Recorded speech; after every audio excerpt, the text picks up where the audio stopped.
Bonjour. Hopefully the cameras are all set up because I forgot to check this angle. Bonjour, bonjour. I think we're good. I think we're good. So much stuff at the last time. I just got like off the door and all these boxes from Amazon, so I had to bring them all inside, get everything ready, and meh.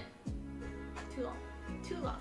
But anyway, welcome on guys. My name is Tiffany of Tiffany Cosplay, and if you are on TikTok or Instagram, I'm actually live streaming on youtube.com/TiffanyCosplay, and that is where I am reading chat and answering questions.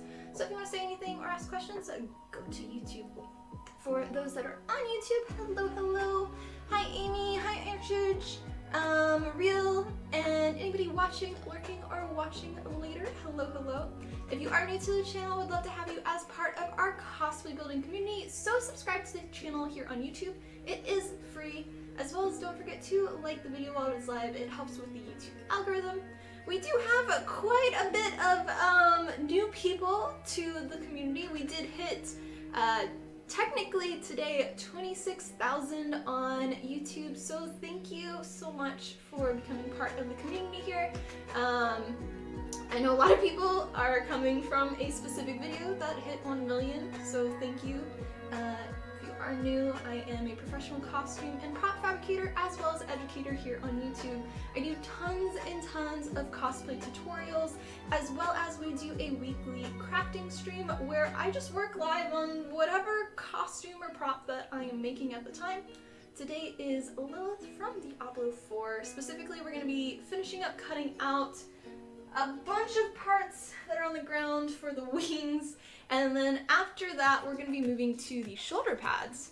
So we'll be making a shoulder pad like this turn to this with foam clay. So a bit of a change, yeah, but I'm excited.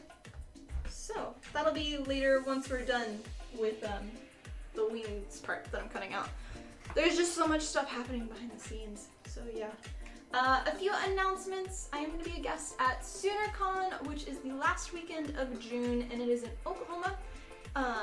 If you would like to do the cosplay contest, you do have to pre-register for that, so make sure to check out their website, SoonerCon.com, I believe.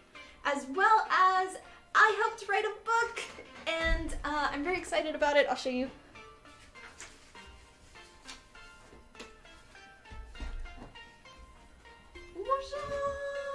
All about thermoplastics. Actually on the back, my original Mercy cosplay from, I want to say that was, maybe 2016, 2017, whenever Overwatch came out, whatever year, that's when I made that costume. It's been a bit of time. But this is a collaboration of like I think 15 different cosplayers giving advice and showing you different materials for thermoplastic, working with them. I did a ton of sections on Warbla and also CPVC pipes and I think one other thing. I did like 5 things in this book. I don't really remember. But if you do !book, it'll give you a link to this. It's available on Amazon now. As well as there are chances to win this book free. We've been doing for 2 weeks now, or it'll be 2 weeks at the end of this week. Giveaways for this book. Tomorrow I will be doing my giveaway, and I'll be doing a digital version of the book, so an ebook, as well as a signed physical copy. So I'll do that post tomorrow and how to enter. So that'll be tomorrow, and it'll be through Instagram. So make sure you follow me on Instagram so you can get the info on that. So yeah. Very excited, very excited. The only other con that I have officially on my books right now is Monsterpalooza, which is the first weekend of June, and I'm going to be going with Cretex Colors. They are one of my airbrush company, specifically paint sponsors, and they're bringing me out. I'm going to have my own booth with them, and I am planning on bringing Lilith. So that's going to be in California, I believe. So yeah, I'm excited to see everybody there. And if you do want to see me at a convention near you, best thing is to write to that convention requesting me as a cosplay guest, because that's really the only way that I can come out. I cannot just go to random cons. It costs too much money. So the only way for me to come is if the convention brings me out as a guest. So write to them, and then maybe I can come. Yeah. So, updates on Lilith. I showed you the shoulder pads. The armband cuff thingies are printed and done. They're a little large, but that's because the whole sleeve back there of leather has to fit in there with my arm. So yeah. And then there's pretty much, I think my resin printer just stopped, but the rest of the parts for the front skirt that I'm doing out of resin just finished, so I can start gluing those together and starting to paint them. So I'm very excited, and it's been a lot of fun working with the resin printer since this is kind of my first time with resin printing. I've done stuff in the past with my old job and everything, but never like the full production. So yeah, it's been cool. And then otherwise it's just the wings. I rechanged the scale. It's the pile of paper in the back, and then I figured out how to do the bone structure, my plan of action for the harness, and then the I'm still figuring out a few things with how I'm actually going to build around the bone structure, but I do have the webbing part, and that's what we're going to be working on today. So let me get out all that stuff.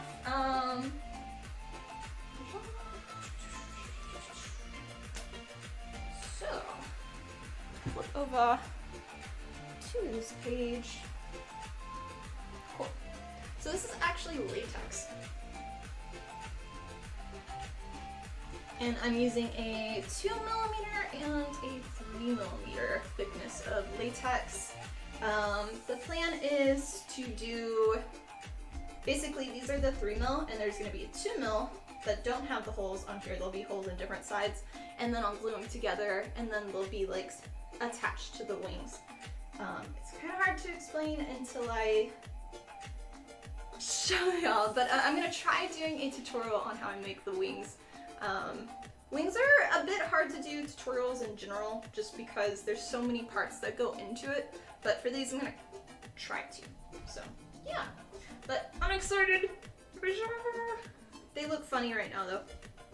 These are the only two that are finished cut out. The rest of the pieces are in a pile, and then I have to cut out the exact shape in the holes. So we will put this down to the side temporarily.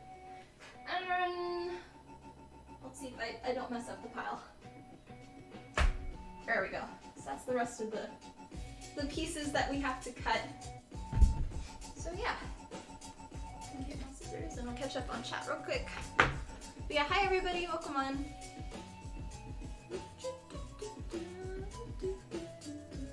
Hi honey bro. Managed to complete the helm, so you're gonna take a day or two. Oh yeah, definitely wait for foam clay. It's been looking great by the way on Discord. Foam clay, you want to wait 24 to 48 hours for it to fully dry. I would, depending on how thick of the foam clay you put, I would just wait 2 days before plasti dipping and painting. But yeah. Yeah, no plans on coming to Portugal right now. Only way I'd be able to go there is if a convention there brings me as a guest. Yeah. Thanks, real.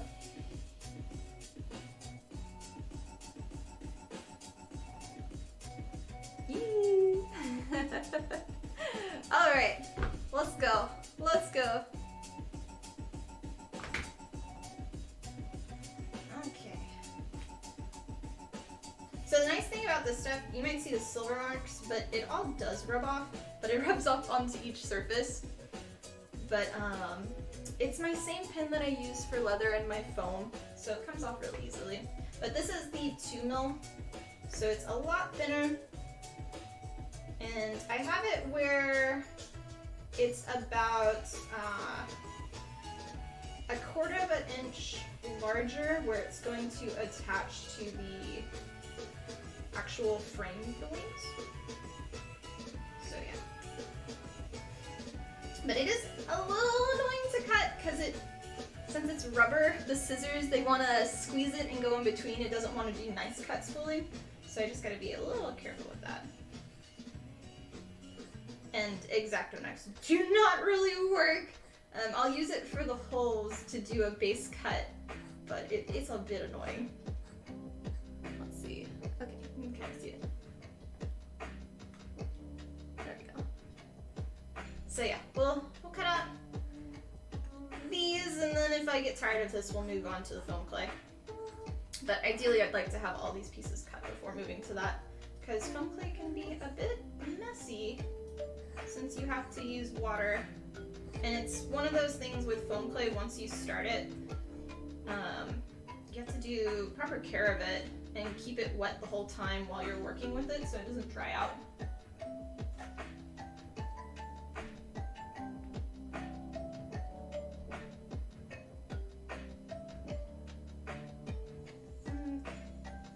But I will be painting all of these, so it's not gonna be fully this color, but you'll still have the transparency of it, which is what I want.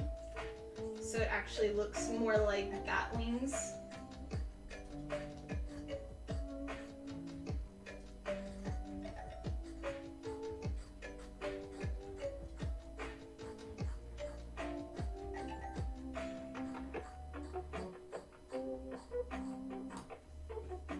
And I'll wait till the end to cut the holes. Yeah, as I said earlier, I'm bringing this to Monsterpalooza in California. It will not be 100% finished at that point, but I do want to try going to BlizzCon with this.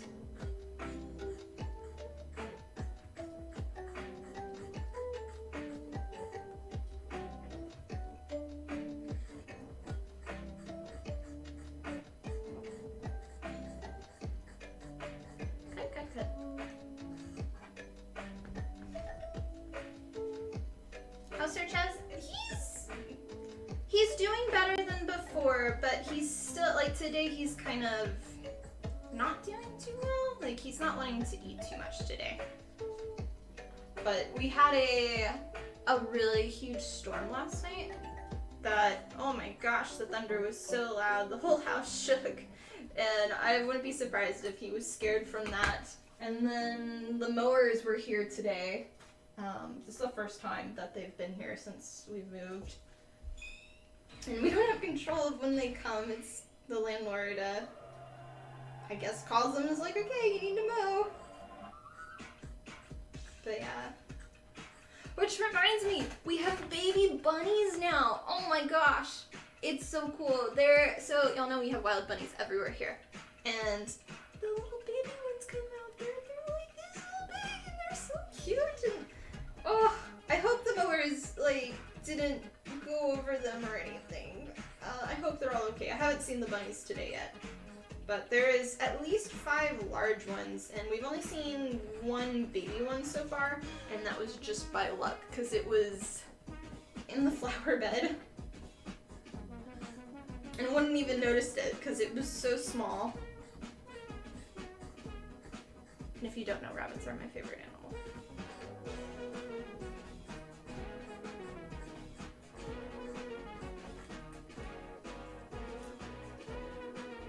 Yeah, for more info, check out their website for the cons. So SoonerCon and Monsterpalooza.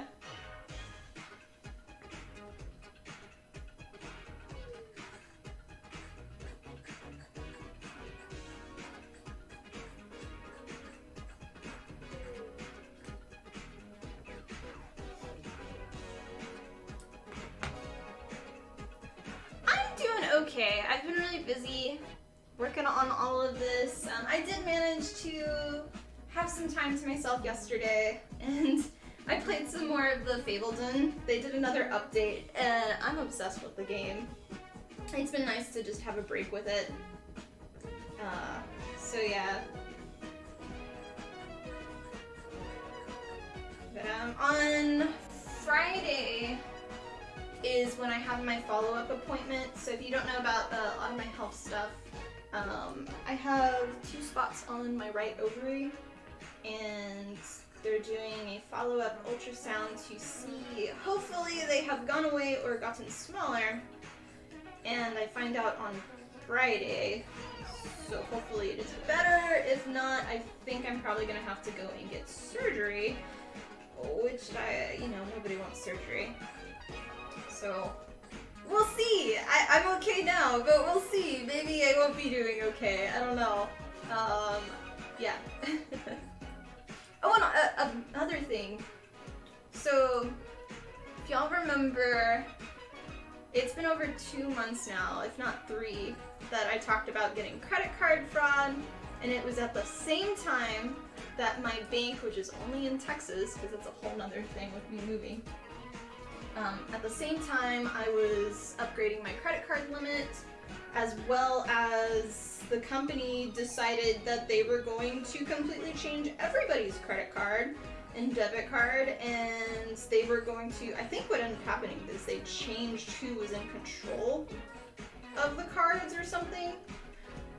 And I've been trying to see, because it's been 2 months, I haven't heard anything about me filing a credit card fraud thing, because it was like $2,200, and it's like, okay, I just want to make sure, because y'all never did put in for a replacement card, and that took a month for me calling every day for y'all finally to be like, oh yeah, we never did this.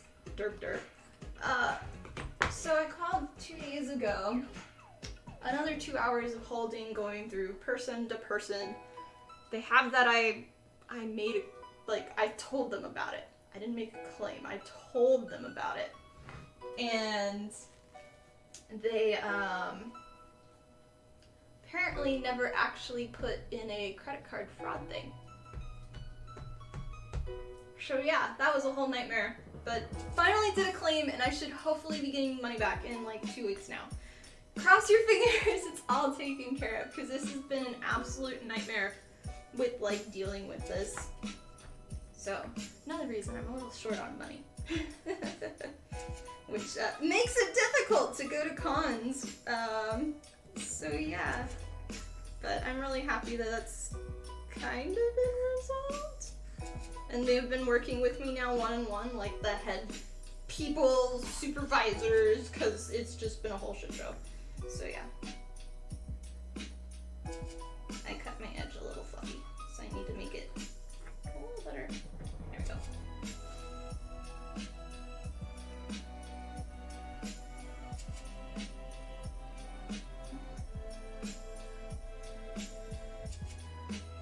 Well, thanks, Dreams, I appreciate it. Yeah, if you're just getting here, we're working on my Lilith cosplay from Diablo, specifically the wings right now. We're cutting out, this is 2mm latex.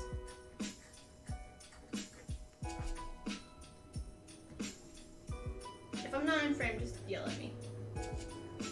But yeah, we'd love to have you as part of our cosplay community here, so subscribe to the channel.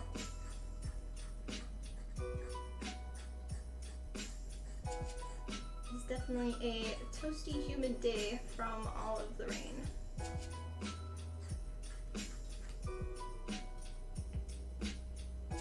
Let's hope no sir. Yeah, hopefully not.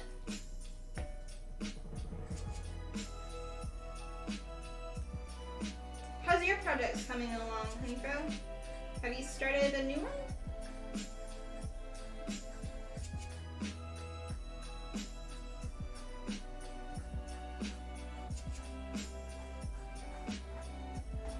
And is anybody else working on any cosplays right now? I know Amy's got their Diablo one, I believe. And then we have another person in our community making a Klee costume from Genshin.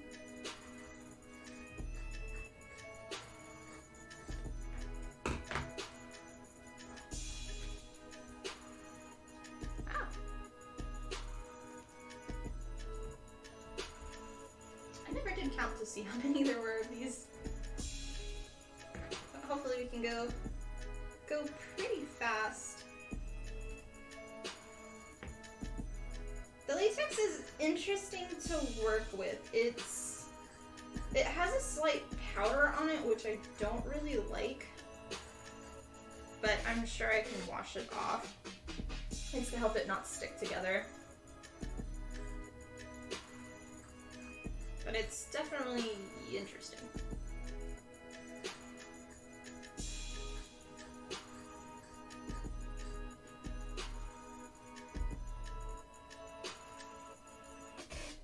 You're currently working on Cherry Blossom. You just ordered the fabric for it. The name seems familiar. Is that from League of Legends or no? I know League of Legends did the whole Cherry Blossom skin stuff. Working on new puppets, if that counts. Yeah, that counts. That's cool. Welcome to the community. What kind of puppets? Are they like the sock puppets you put on your hand, or are they the ventriloquist ones, or the puppets on the strings that you use the wooden sticks on top? Hi Tucson, welcome in.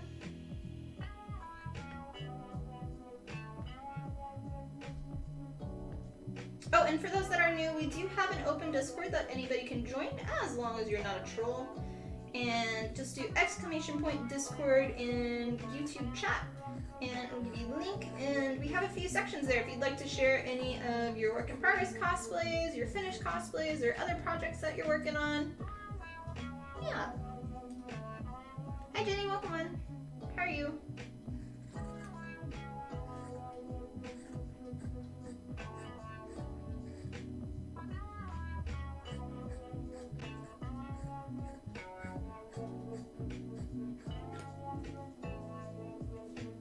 You're always working on something, doing some prototype work for. Oh yeah. You showed was it the chest plate thing you were showing recently? I think for your Gundam.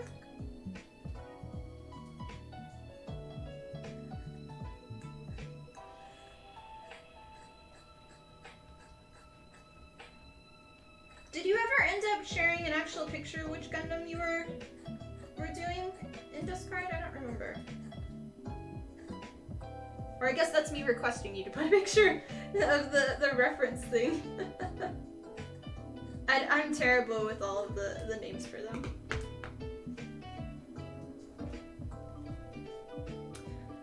Videographer editing videos from any. Oh, fun. Very cool.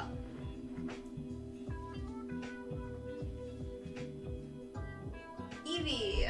Oh, okay. Sorry. I'm terrible at Pokemon names too. That's cool. So how are you gonna make it? Is there a did you find a art version of it, or is it something that you're making on your own? How are you gonna incorporate like the cherry blossom aspect with it? Also, I don't remember the Pokemon at all. Like the Eevee one of it. I remember Eevee, but not the next Pokemon of it. I think back in my day it only evolved into like 2 things and that was it. I don't remember.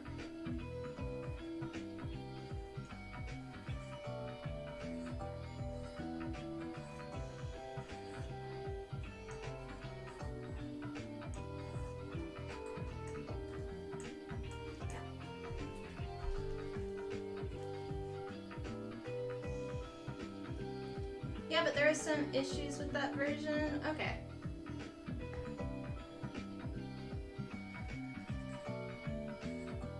You know, Gundams can be a bit tricky to make just because scale-wise on everything and trying to make it where you can actually move in it can be a bit tricky.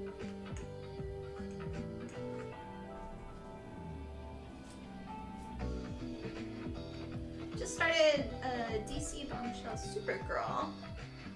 Having just recently finished from Soul Calibur. What's an easy part? Oh, I understand that. Best of luck on that one.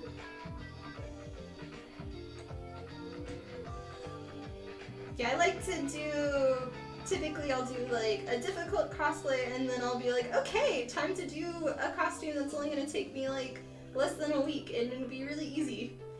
Hopefully. totally.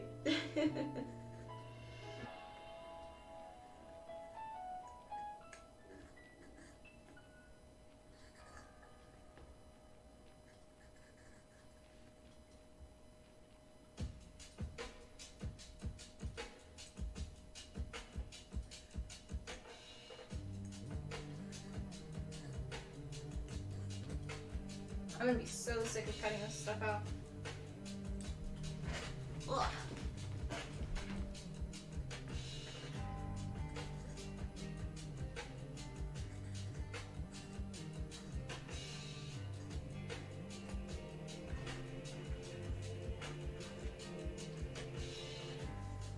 Leafeon is the... Okay, thank you. You know me, I can't read things now. And so, yeah, I appreciate the pull out of the letters for me.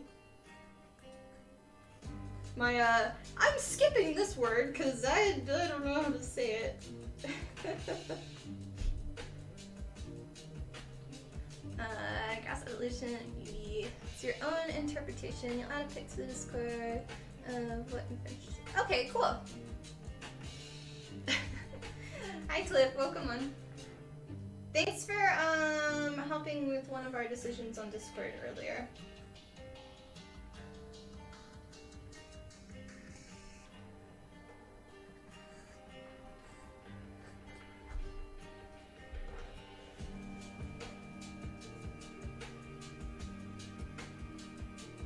Any tips on cosplay competitions?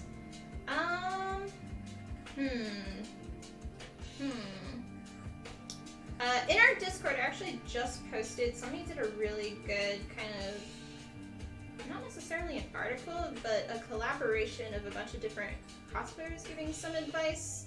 I think I put it in the cosplay hacks and tips section, if you're interested. But I'd say make sure you're documenting everything that you make, because you will want to make a build book, whatever skill level you are. A build book, I find, is one of the must-haves for a cosplay competition. Whether it's just an album of pictures or you do an actual build book, something to show the judges how you made what you did, so they know you didn't buy it. Read whatever convention you want to bring your cosplay to. Read the rules of the cosplay competition before you enter. Some cosplay competitions are, well, all cosplay competitions are very different.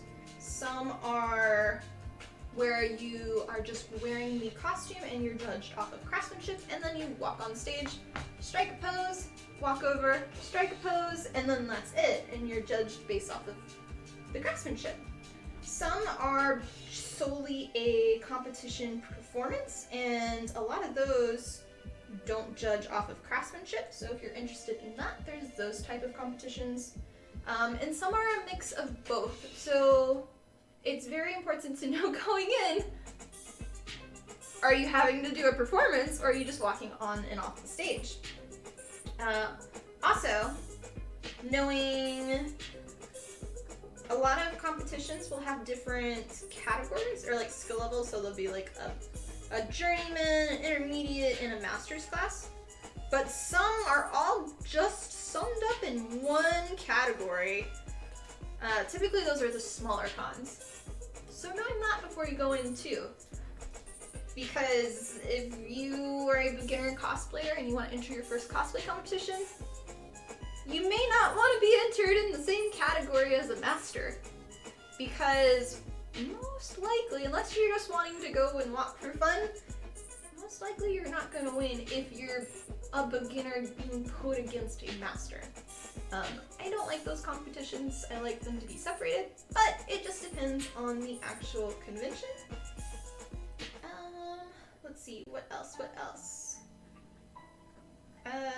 Some competitions will have pre-judging, and that is where you stand in front of the judges, and it's normally about 3 minutes to 5 minutes to explain how you made your costume. So rehearsing what you want to tell the judges may help if you have stage fright.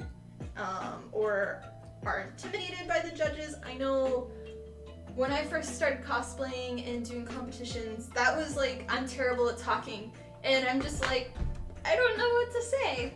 So practicing that is a huge beat. Oh my gosh.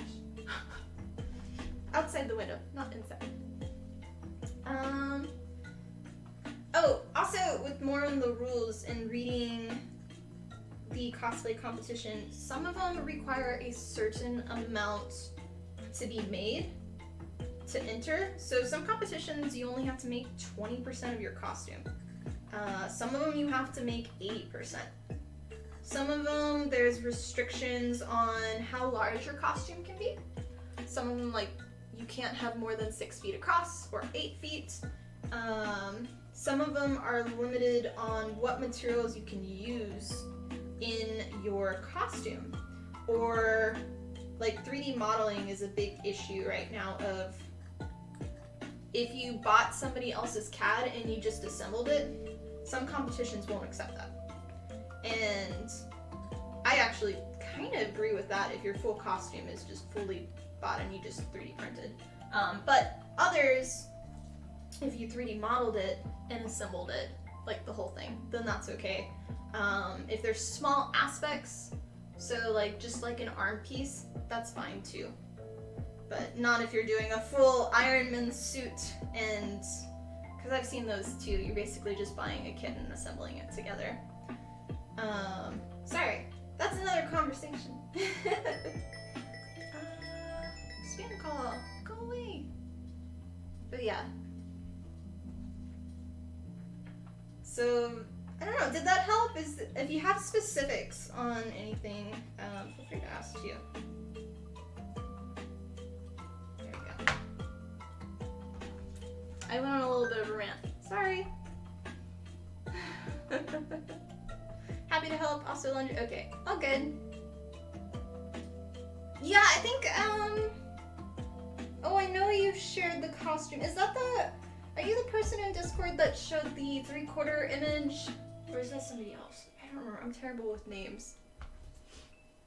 But, here's this piece. Put it to the side. Next one to cut.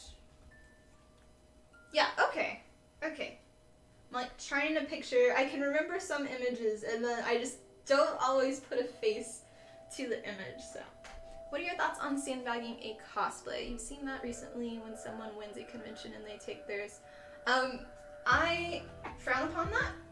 If you have won a first, second, or third, I don't think it should be able, or in many cases, a judge's award, but that can be kind of, it depends on the competition, but I don't think it should be allowed to enter again. I actually think if you make it into TwitchCon or BlizzCon as a finalist, you technically should not be able to enter it in another competition, but that normally is allowed. Just because in my mind, BlizzCon and TwitchCon are, like, TwitchCon, if you're a finalist, you already make money, so you've already won a prize off of it technically, because it's such a small amount of people that can get through. Same with BlizzCon. So it's kind of, you've already received an award, but not really, but it's, I don't know. But definitely, if you have won an actual award with it, I don't think you should be able to compete. That's another thing to check the cosplay competition rules, is sometimes they allow it. And even if I don't like it, you could technically still enter. I will say for judges, if it is not in the rules, like if it says you can enter a costume that has one, I know judges will, if they know that it has won something, will a lot of times not give it another award. Just because it's not really fair. But that's just a case-by-case kind of thing. Other things with cosplay competitions, if you are going specifically for craftsmanship, I would look at who are the judges for the cosplay competition. Are they a cosplayer, because there's some cosplay competitions that they'll bring a voice actor in who doesn't make costumes, who doesn't, like, they're just a celebrity. And if they're judging you off of craftsmanship, it's not always that they will actually know, and they might just be judging on who looks best in what costume, if you're going for that. Other things would be looking at judges if they are, and nothing against people that do OnlyFans or are more lewd cosplayers, but a good portion of them don't make their own costumes. They buy them, they model costumes from other vendors, and that's totally fine. But in terms of a craftsmanship cosplay competition, they may not have the knowledge on the skills that you put into your costume. So just doing some research on the judges to know if this is a contest that you'll want to join. And again, you'll have to look at each judge to see if they make stuff, if they know, or not.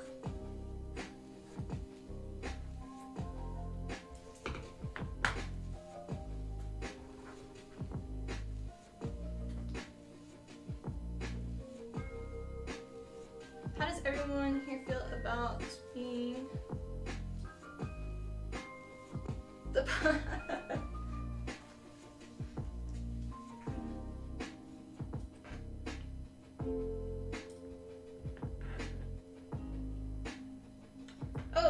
other real, you can learn to make costumes too. I've been making costumes since 2008, so I've got many years of learning, and my costumes did not look like this when I first started. My first costume was technically Misa from Death Note, and half of it I bought clothes from Goodwill, and then I had a ribbon that I hand sewed onto the skirt, and then I made some like lace gloves, and that is totally acceptable for cosplaying. You can also buy a costume too, you don't have to make it.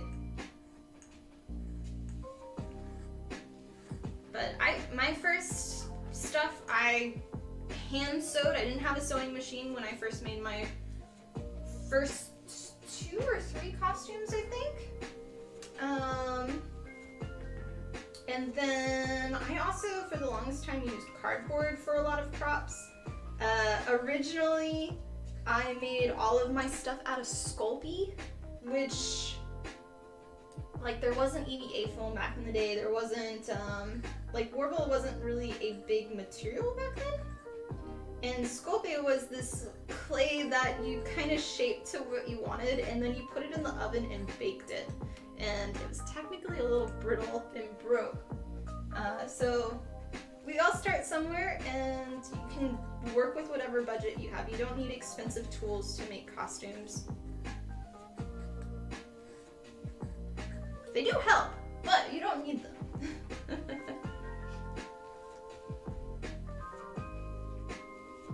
Yeah, foam board is totally acceptable too. I've seen some really cool, a lot of Gundams actually. Gundam cosplayers, they use foam board because it's easy to score it and then bend to the shape that you want. It's good for armor.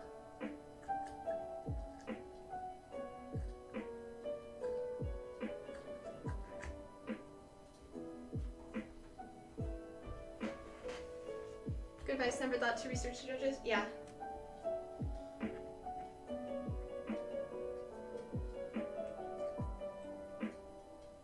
Y'all know, for me, my first TwitchCon experience was actually not a great experience, because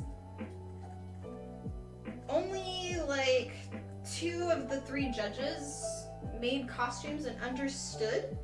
And when I was trying to focus on one cosplayer, I was trying to explain this, and that person didn't know anything about costuming, and it almost felt like when I was giving them all my attention trying to explain to it, it was almost a waste, because I should have been telling it to the other cosplayer judges, just because the person was there just because of numbers, and it felt a little unfair, in that sense, like, unfair to the contestants.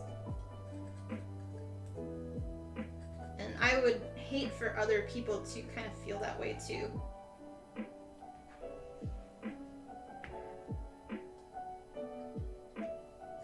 So knowing in advance which cosplayer judge you should talk to the most is probably a very good thing.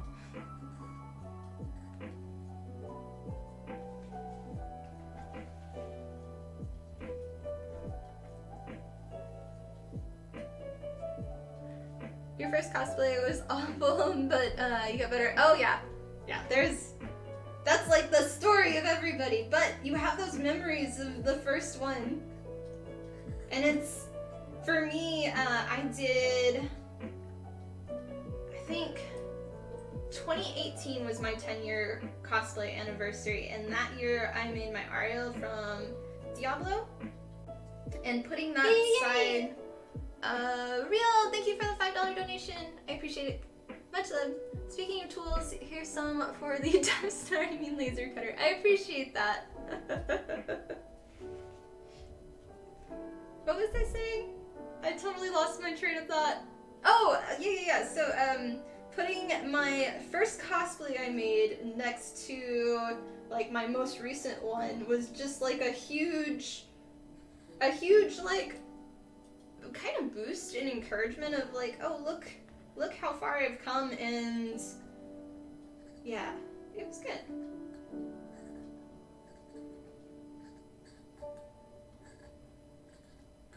We'll have to wait till 2028 for my 20-year.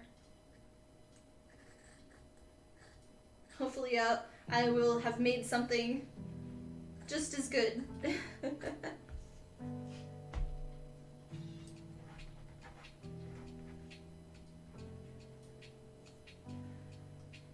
Cosplay you've been at requires you to not have won with the cosplay in another competition to be able to enter. Yeah. I will say a lot of European cosplay competitions, though, don't have that rule. And speaking with other cosplayers, like, they find that rule kind of weird just because they've never had it before. But I think it's starting to change now.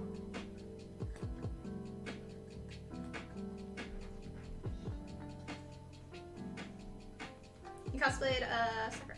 Nice. Yeah, I've done Hinata. A fun little side build. I did that one like 2 days ago or something.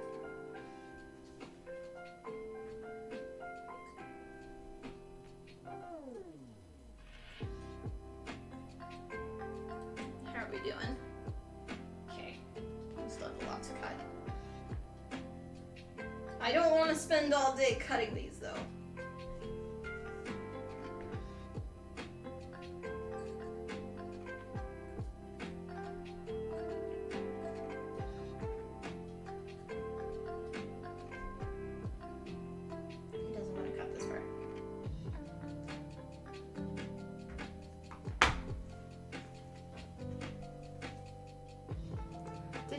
The Diablo lo-fi music release on YouTube? I don't think so. You wanna post a link of it in Discord in the music section? That's how I heard you. I'm still going. Internet is not.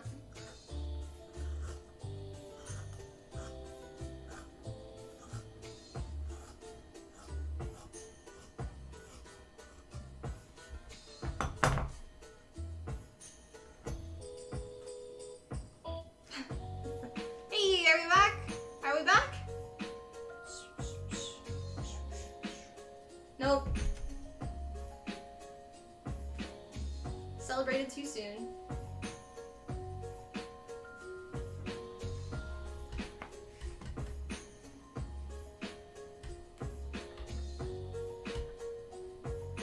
Back-ish.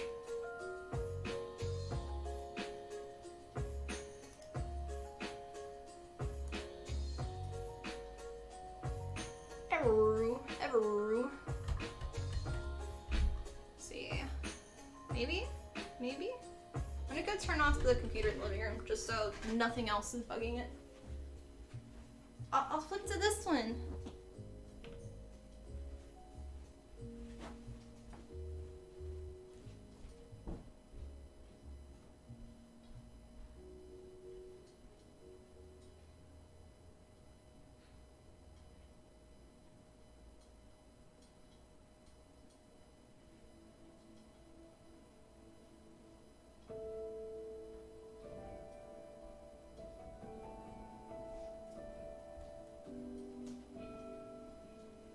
Hey, at least shows that. Let's see. Does it fix it? Maybe, maybe? Maybe, maybe?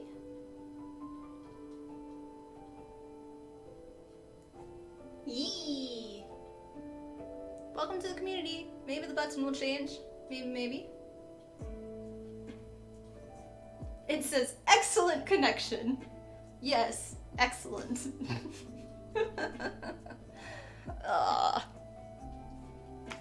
Cheers, guys. Hopefully it's back on all. I don't know which one. Why is this one? I don't know how to fix Instagram. We'll see. I'll give it a little bit.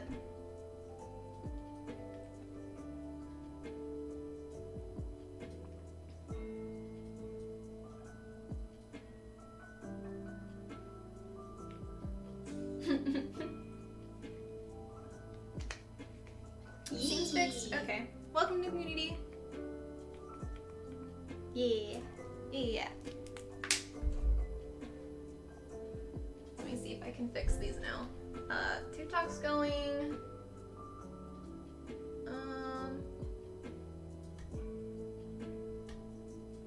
I don't know what's. Oh, try that.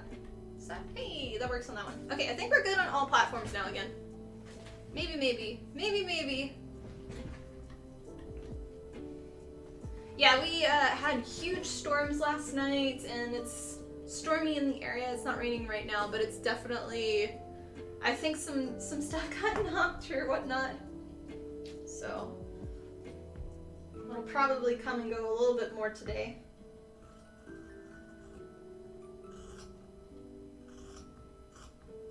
It was down earlier today for like 15 minutes.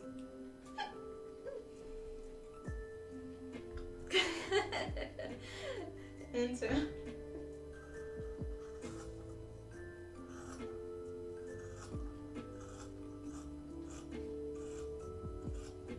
yeah, today is I don't care how I look. My hair is a total mess and I am a bum and I don't care. Because I'm doing a lot of work downstairs in the basement too. On samples for the wings. And it's interesting. So yeah, I don't really want to go over it until I figure out the best option. Yes. As soon as you complete the tail, you have to figure out all the parts of your costume. Oh, that's awesome. So what % do you think you are done with making it now, Amy? I've really enjoyed seeing all of the work in progress stuff every day from it.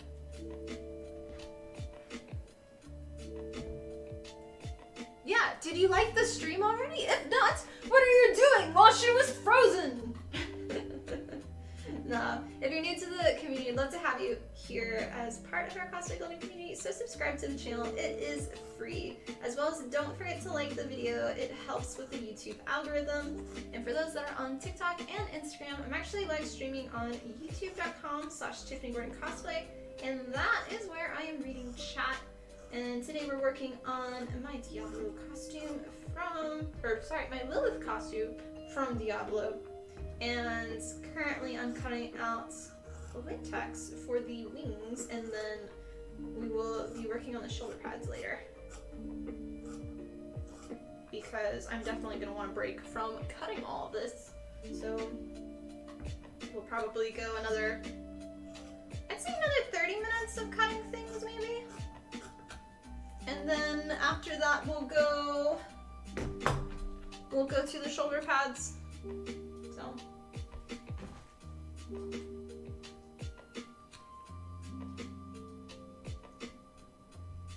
tell Instagram people to go to YouTube. Yeah. I need a button in the background. Go to YouTube. Like, Kamui with Buy My Books. I need that. But I know some people just don't want to go to YouTube, and that's okay too, I guess. They just get a better view on there. I don't know how anybody can actually read chat on their phone, like if you're streaming, because it's so small and it's gone within 2 seconds. Because each platform, if they didn't show you this person joined, then it would be fine. Like if it only showed comments, then it would be fine, and not like these hundred of people came in and joined, and it's like, okay, this I don't care. Like I can't read any of this. It's going too fast. So.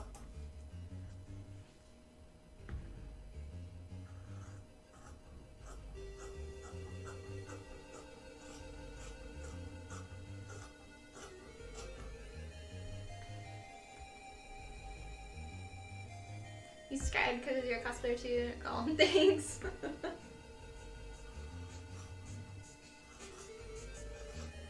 I don't know if I'm cool. I'm just me, and I'm a derp. I don't know. You're about 65% done. Have 3 parts: the cape to make, or plus the cape to make, and then it's time to paint the whole thing. Talking about the basement of cosplayers' favorite area to paint. Yeah, just make sure you have proper ventilation if you are plasti dipping or airbrush painting in your basement. If you're just hand painting, it's fine. But yeah, ventilation for sure.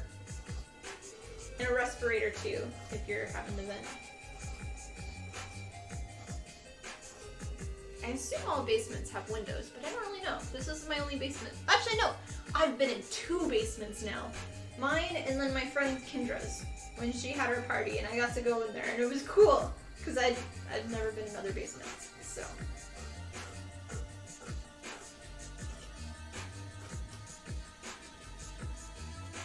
Okay, these scissors are working a lot better. And all these extra little lines will go away. They'll wipe off. They're just sticking to each other. And I'm gonna have like a line here.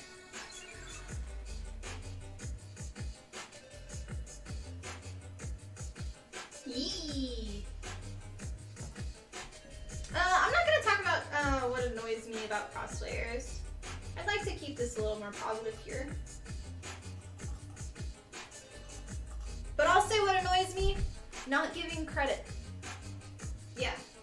So, whether it's a photographer took your picture and you don't give them credit for taking the photo, or you bought a costume, like you commissioned a part, and you don't give that cosplayer credit for that part, like if you bought a wig from somebody, not like a wholesaler, but from an actual like cosplayer who you commissioned, not giving them credit. Or if there was an artist that you used their drawing. So let's say if you use like a Zach Fisher art and not giving him credit, or a is it Hannah? I don't remember. But her stuff too. Give credit to people. Yeah.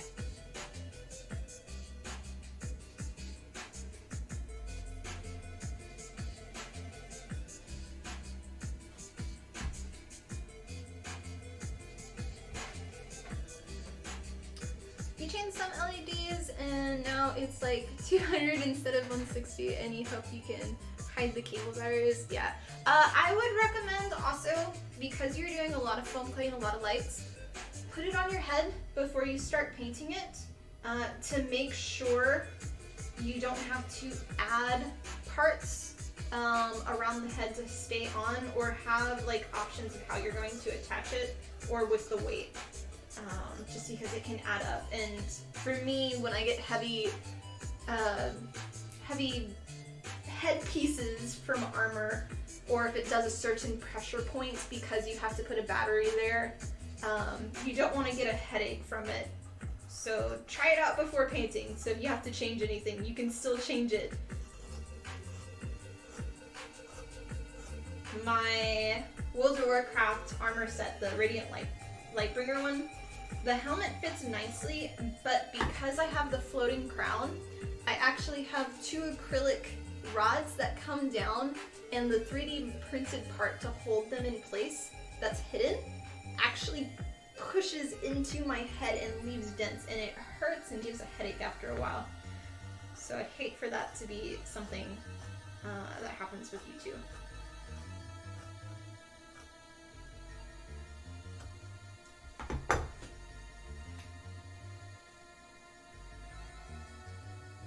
Is there a movie that you like because of the costumes are amazing? Not necessarily the movie itself. I really like the Riddick, Vin Diesel.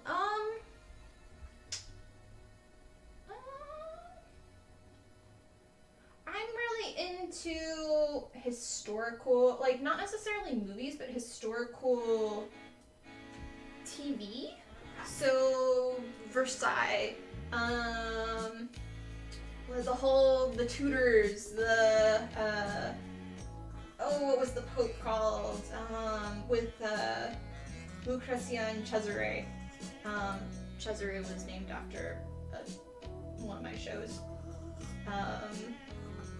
The Borgias, that's what it was. Bridgerton. All of those I love. Same with the Marie Antoinette. Like, that's all my time period that I absolutely love. All of the costuming. Any time period show, I really just appreciate all the costumes.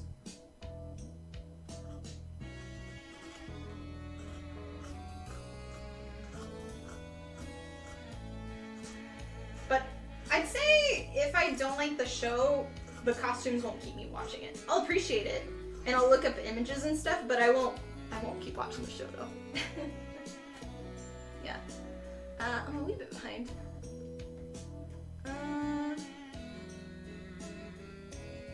On it with the kids.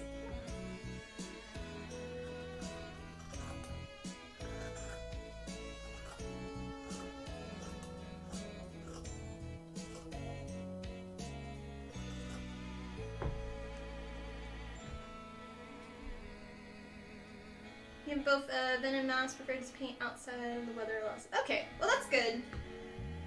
Yeah, safety first.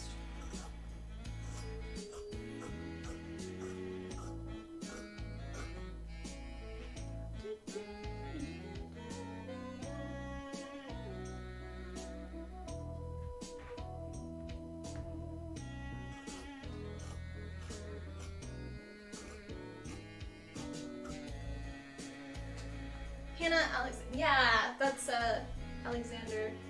Honeyfro got it. Honeyfro, you always get it. You know what I want to say when I don't know names in animes. You're my go-to.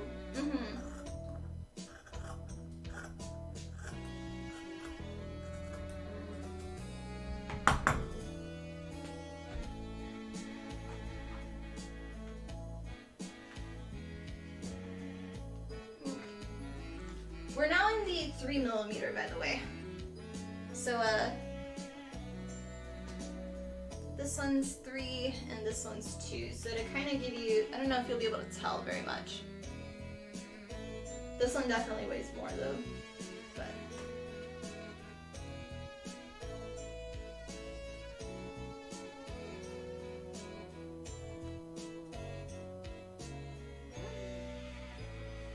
Cutting's so important. The cosplay community is full of so much talent. You can all celebrate each other. And yeah.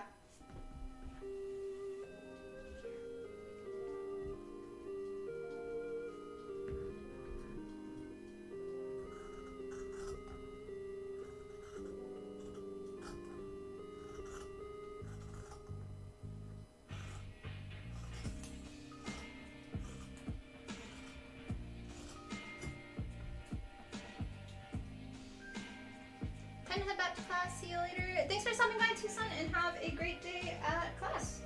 Learn a lot of new stuff. And do good on any tests that you have. Peace.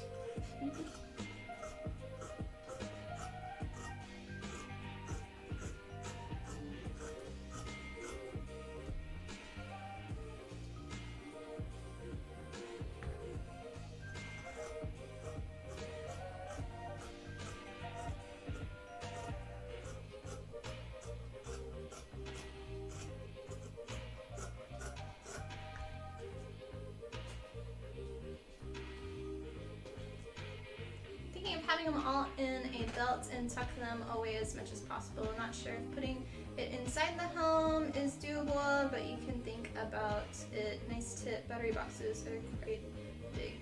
Yeah, I've hidden a lot of stuff. If you have a breastplate, you can always hide in certain pockets in certain areas if you are not so blessed. You can also, for my Tyrael costume and Ariel costume, both of those lit up. For Ariel, I had my battery back. On the back of the bodysuit, I had Velcro, and I Velcroed it to my back, and then the hood actually covered it so you didn't see, and then somebody could easily open it and check the battery life. For Tyrael, that one I believe I had on the skirt, and same thing, it was Velcro that I stuck under. So just attaching Velcro to a bodysuit, that way you can easily get to it. Because cons, depending on if it's a chargeable battery or if you're actually putting batteries in it, will determine how long they will last. And for all of mine, they were actual chargeable batteries, like full ones that you had to solder together kind of thing. So we had a bunch of extra ones, but you'd have to check the life and see to replace them.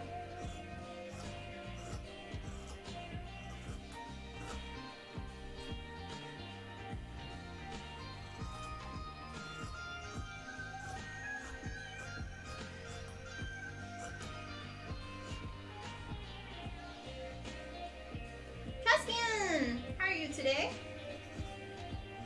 It's Wednesday, so you should have off today from work, right?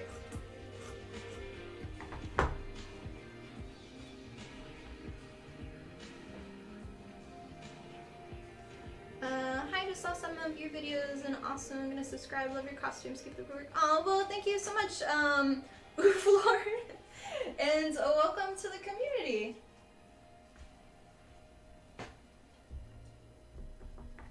Yeah, I like Naruto. I've watched all of the original, and I'm like, I think halfway or 3/4 of the way through Shippuden.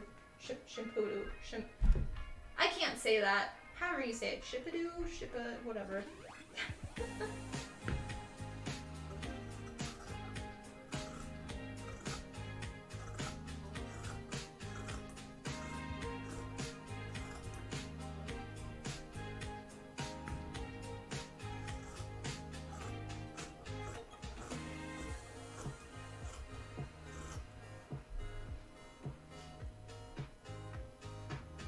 Also started Bochi the Rock. Ah, yeah, it's great. It's short though. Like I'm hoping they do another season.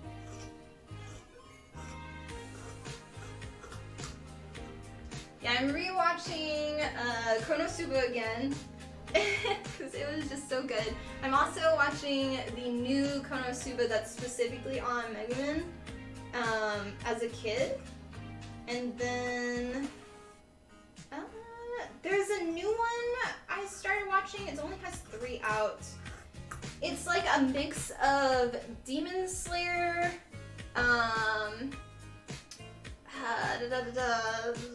what's the, not Attack on Titans, I just completely forgot it. With Bakugo, I don't remember, like the Academy for superhero with quirks. Anime. I completely forgot it.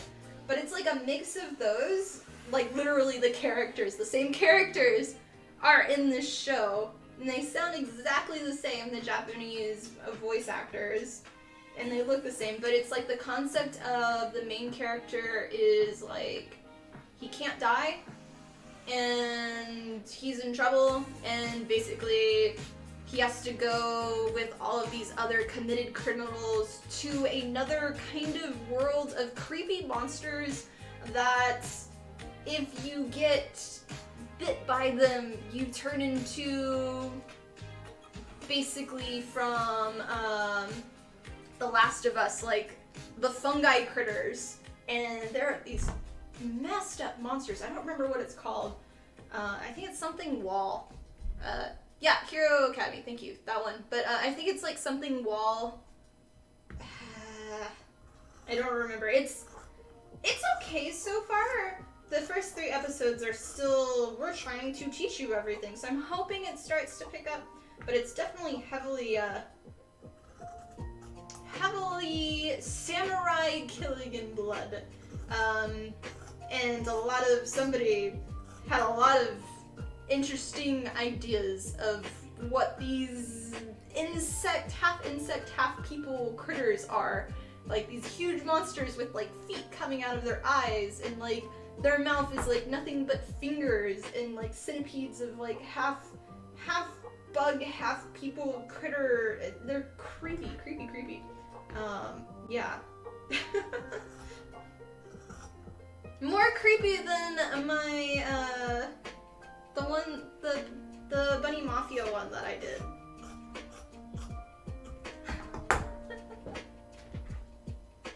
Yeah, Harold's Paradise. Okay, see, you always know. You always know. I guess it wasn't a wall. I guess I was thinking hell and wall for some reason. I don't know. I was off.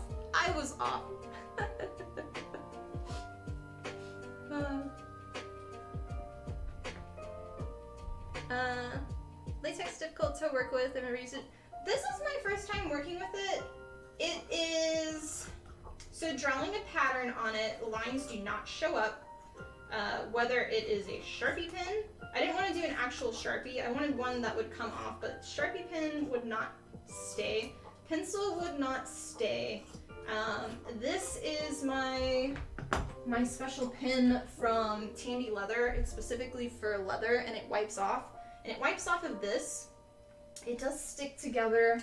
It is a little bit more difficult to cut. It doesn't cut straight very well. So I'm using like some real heavy duty scissors kind of, but it's okay so far. I have a bunch of specific latex glue. I've not tried it out yet. So this is still all experimental. Hopefully it will work.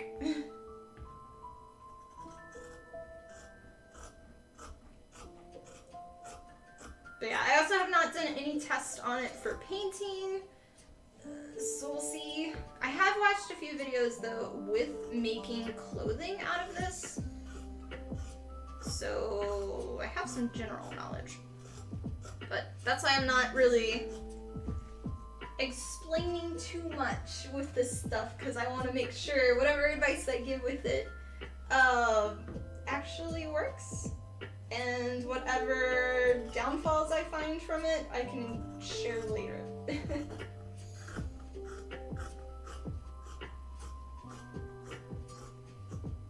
Oh, also, for your Gundam, are you planning on painting it, or are you going to try doing the method I did with the attaching the fabric to it for the paint color? Just curious.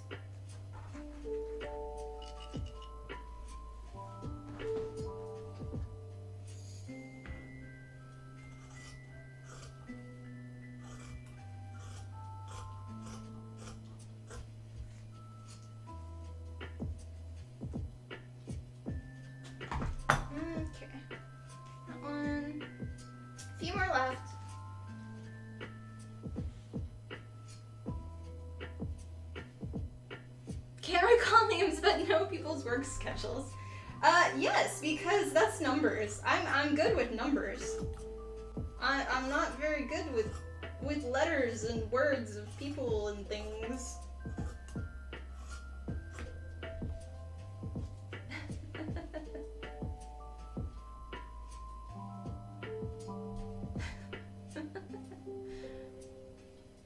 Would you recommend cutting faux leather with shears or a roller working on a backroll cape for a photo shoot?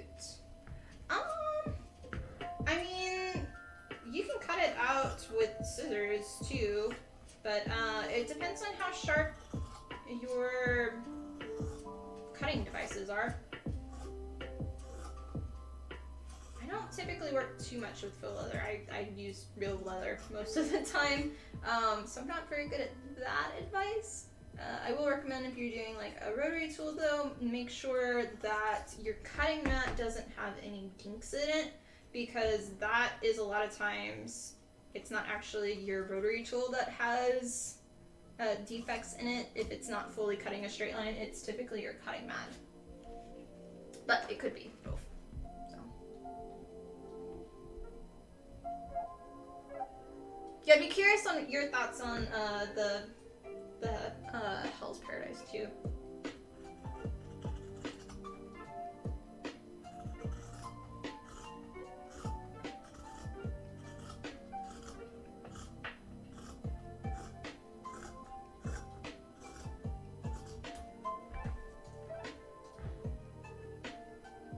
Also started doing the newest season of Dr. Stone.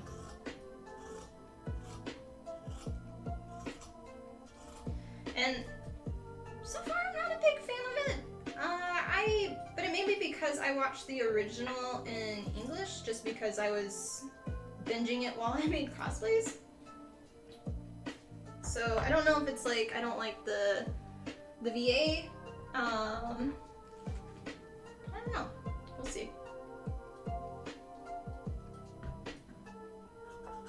I was confused though, because I started it and I didn't realize that there was a whole short movie on the new character.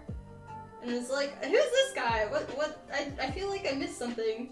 And it's like a hour-long movie kind of thing.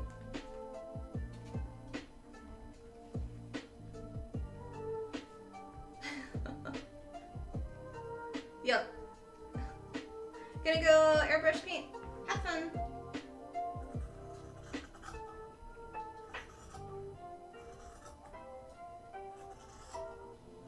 Okay. Yesterday I finally cleaned up my airbrush room. It was really messy. It still looks like an absolute mess because of all the like blood splatters everywhere from my San costume. But it's at least cleaned.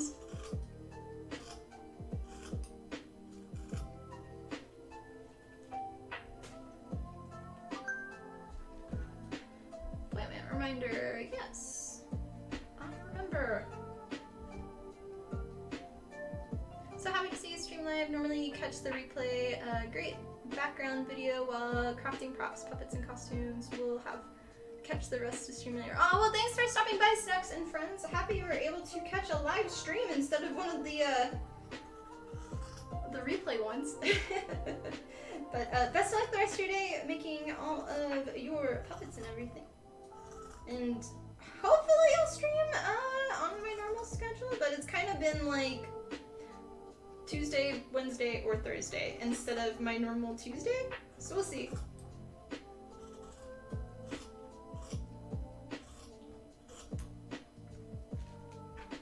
Dr. Spoon is so ridiculous, but you're still making a combustion engine in your backyard with rocks, some tree branches, and something you might, yeah. It reminds me of, is the guy's name MacGyver? Who, like the old TV show that made tons of stuff and gadgets out of just household objects? He reminds me of that.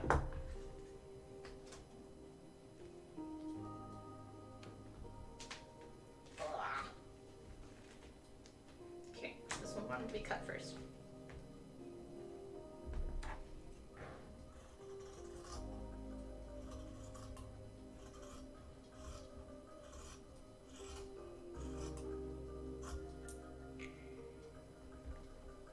Yeah, that's him. Okay.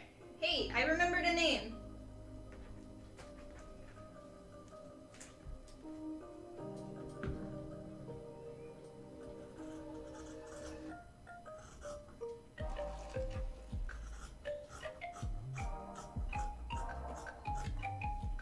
So we've got 3 more after this one, and then we'll start doing the shoulder pads. I still have all the holes to cut out of these, but we at least have the outer frame cut. And my hand is definitely starting to get tired. Or well, right here. I need to put like tape on these. They're slightly too big for me.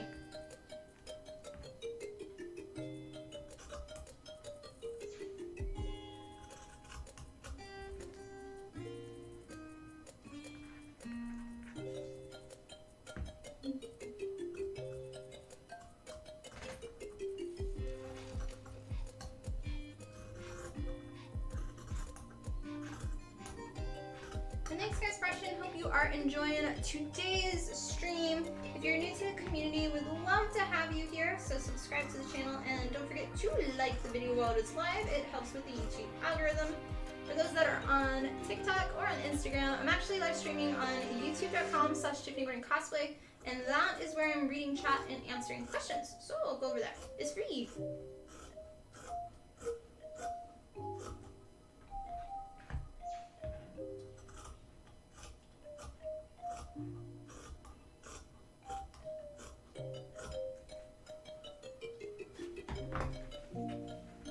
Try to see if you can hide them inside the back and use it as a ease box that can open and close. One thing that surprised you is that the costume is super comfy, almost more comfy than. Well, that's good. Tiff is terrible with names. I mean, she keeps calling me Captain. That sounds like a line from Cliff there.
See, the funny thing is, I don't actually know if y'all are like, if there's actually a difference or not.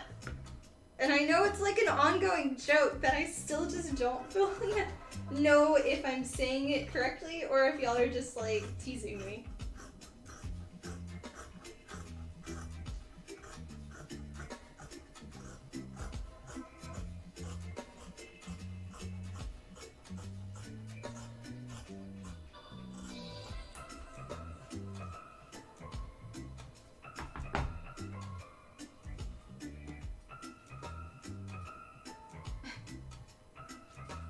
I was craving for bacon tonight.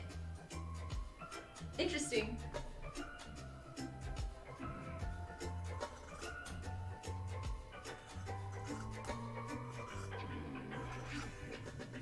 I have a craving for. So I went to Whole Foods last night and I got some of the special bread that I haven't had in years since I was a kid, and it's like this bread that has tons of different types of nuts and grain in it. And it's really good to put like butter and raspberry jam on it, and you don't have to actually put it in the toaster. It's nice.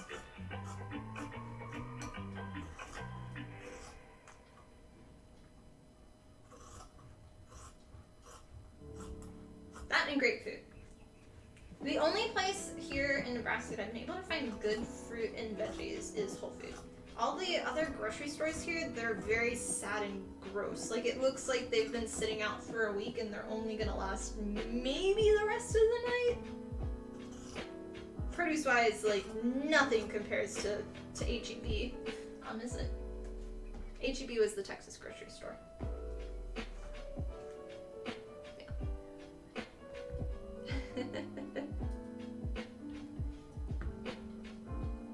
Yeah, other cravings I'll get, I'm not really supposed to eat donuts and things like that, and when I really want that, there's not an ice cream and stuff, but when I really want sweet stuff, there's a restaurant that does amazing chicken and waffles, and the chicken they give you it's waffle fries. So they're like little sticks fries that are like waffle kind of with like powdery sugar, and I can still eat them. But they give you for the sauce is syrup for your chicken, and that's what hits me. It's yummy. I don't remember what it's called though. The place.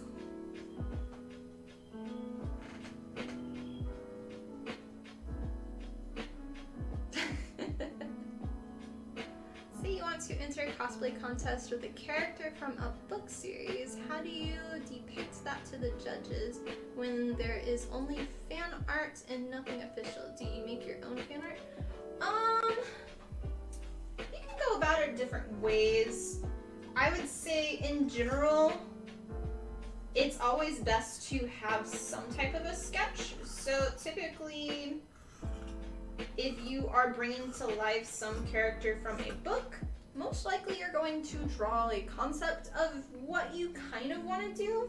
So whether you can draw or not, it's still best to show some type of an image. If you're saying you're looking at a bunch of different concept arts, fan arts of what it could be, you can do kind of collage page of here's a couple of the different pictures that I'm most inspired by, and I kind of combine this element and this one from here, just so that way the judges can see in your build book kind of what is this character. If it's just totally made up in your head and there's nothing, then it's a little hard to judge off of then, because it's kind of like, hey, trust me, I did this. And some of it's kind of like, when you don't have something to show, it's kind of how much can the judges take your word, I guess? Because you could just be lying. And as a judge, I have seen people lie straight up to my face. So yeah. And it's not good, so I would share as much as you can. I don't know if that really answered your question. I'm sorry.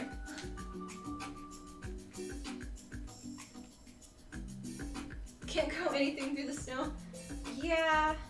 There's tons of green things starting to grow though. I have tulips in my front yard now. They're so pretty. I have red and yellow ones. I'm hoping it's gonna be like Animal Crossing where they'll start crossbreeding.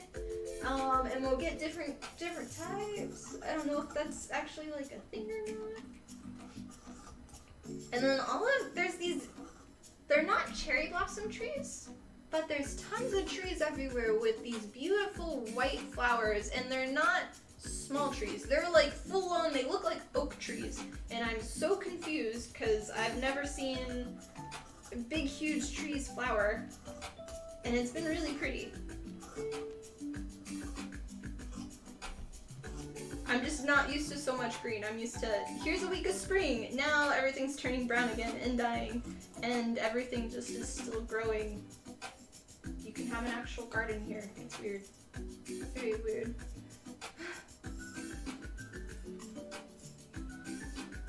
Okay, that's the last one for cutting. Oh, give my hand a break. And we're gonna switch over to foam play.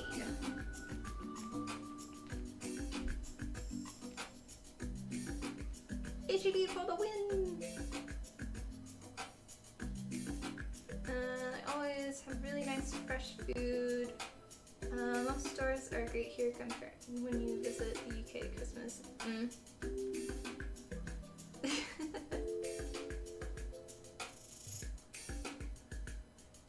Yeah, I'd say that's true, Caspian. Some judges will base their stuff solely on technique, but it is... how to explain it?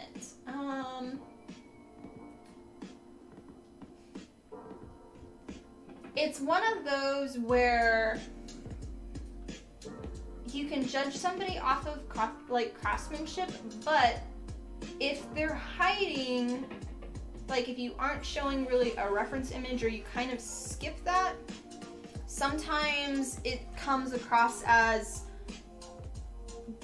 did you actually make your costume then?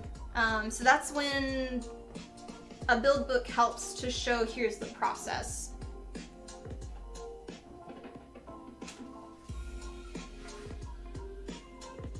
It's like as a judge, if you talk to somebody about, did you actually 3D model this yourself, and they can't name the program, they can't name any of the techniques on how they made it, and they can't name the machine that they printed it on, it's okay, well then did you actually model it yourself? Did you actually print it yourself?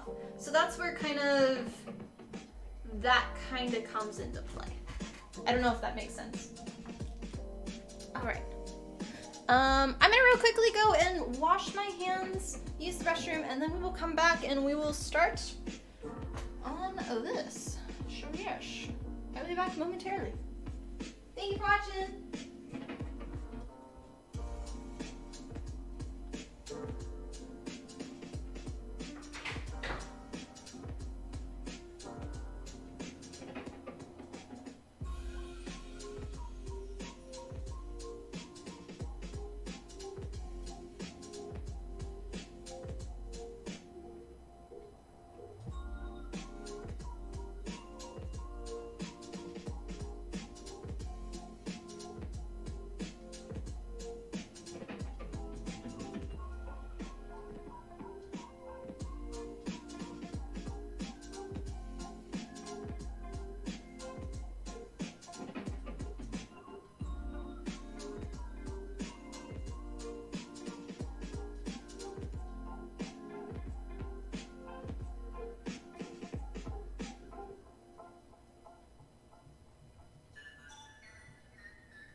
What?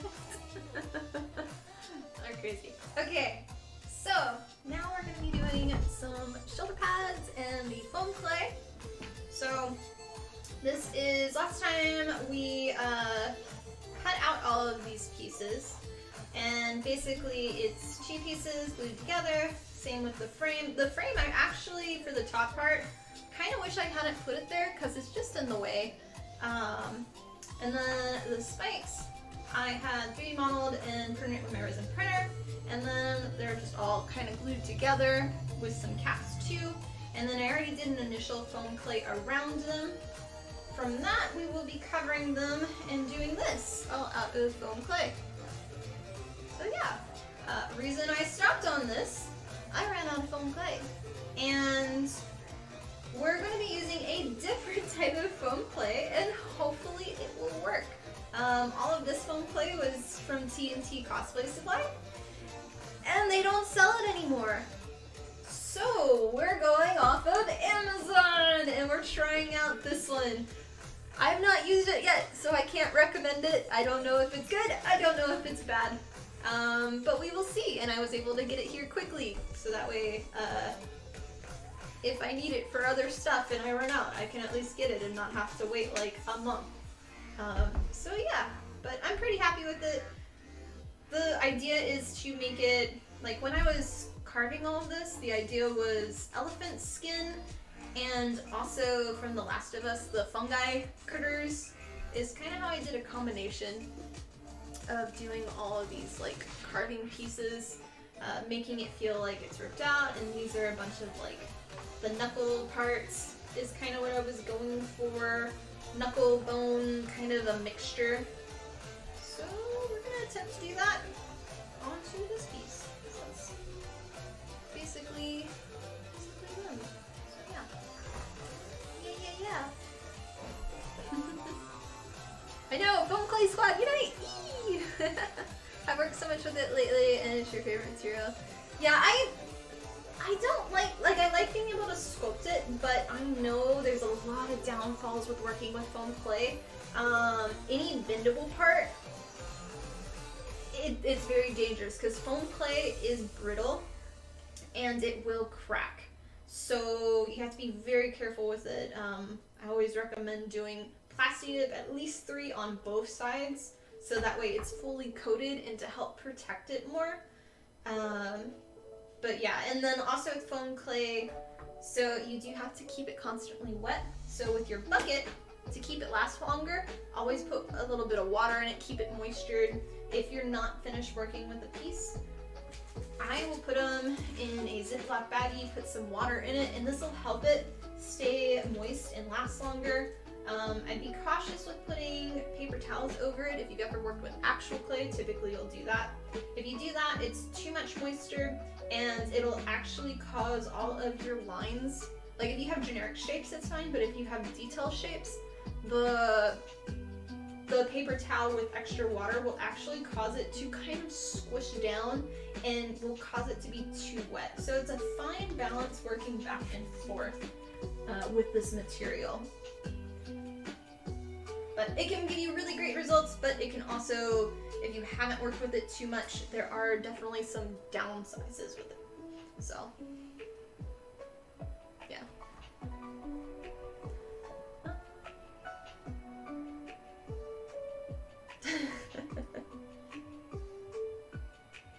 Aw.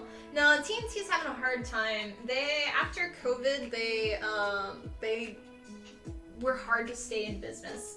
So they lost a lot of employees. They actually they lost their warehouse.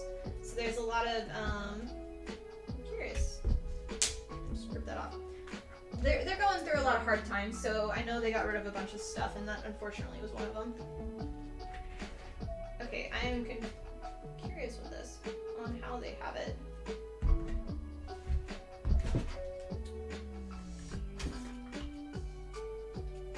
Yeah, TNT Cosplay Supply is where I get all of my EVA foam. They are a Texas company and they only ship in the US. So if you're not in the US, you cannot use them, unfortunately.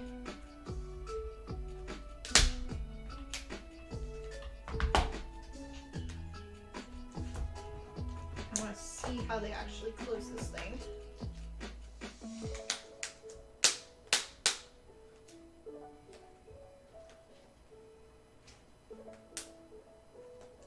Okay, I think the bottom lid doesn't actually, well, the bottom lid has the handle on this part, so I feel like you have to have that.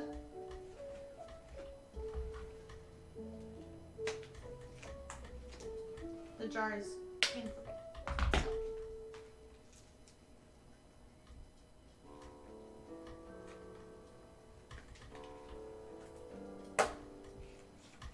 Alright, there we go. Let us see.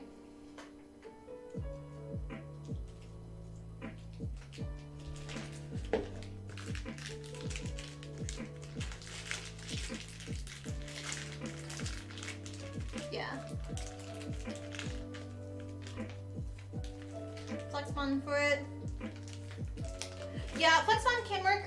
It's still one of those that it's just the nature of this material that if it bends too much, the flexible part is fine on the top, but it's this material, because it dries out, it cracks underneath. So it may stay together, but over time, if it bends in that specific spot too much, it will actually crack the under parts that you can't see. Okay. That's good. I'm getting all my stuff set up. Yeah, no call outs, please. We don't do that here. It's a 12 gauge. I have to wire 12 gauge. I thought I was bump this thing down one more again. Mr. 12 gauge, 29 fine and nasty talking dangerous mobile, goddamn. Your cup with water, paintbrush, because applying Your foam clay, you need it to be water onto the surface. Hear that?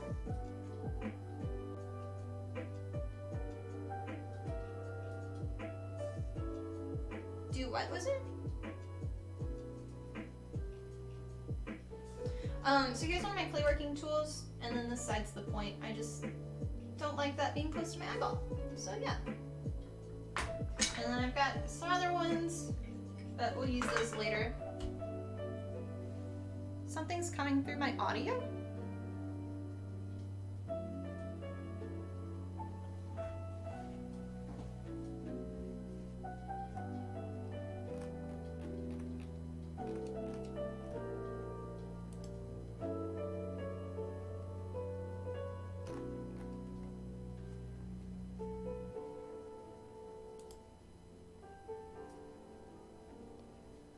Do you still hear it now? I turned the music off.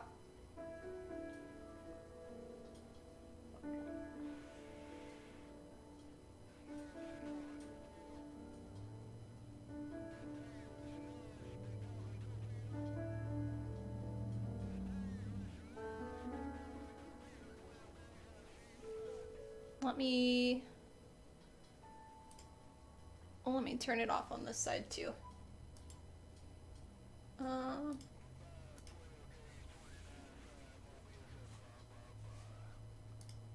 Okay, all audio's off except for the mic. Did that fix it?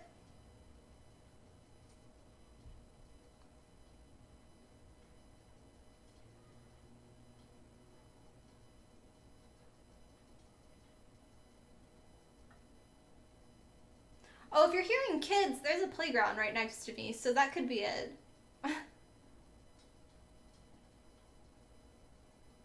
There it is again.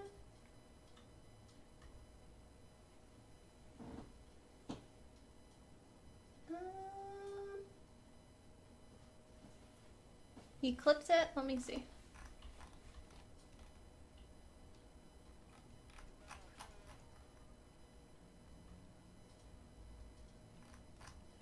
Can you put it in the Discord so I can put it? Like, is it something that's like, we need to stop the stream for? Or are we okay?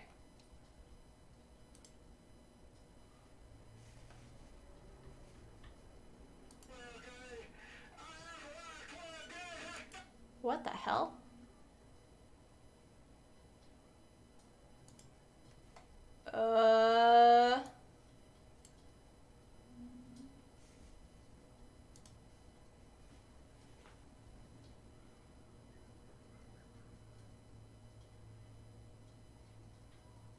That's weird. I don't know. Okay, I'm gonna put the music back on. If you hear it again, let me know, because that... I never heard that on my side.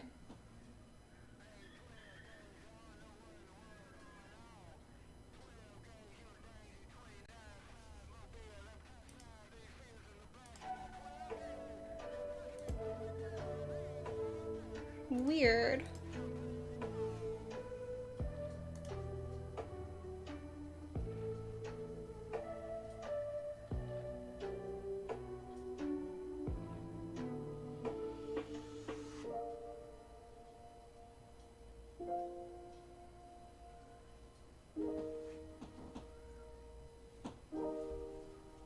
Probably ghost. Sorry about this.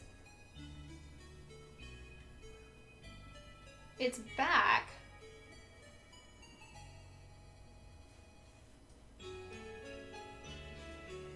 Okay, I'm gonna turn my mic off and tell me if you hear it.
Okay, now my mic's on.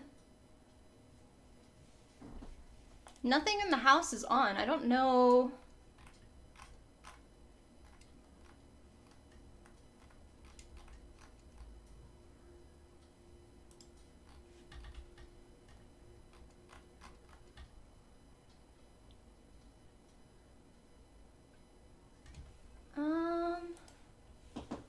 Okay, let me see.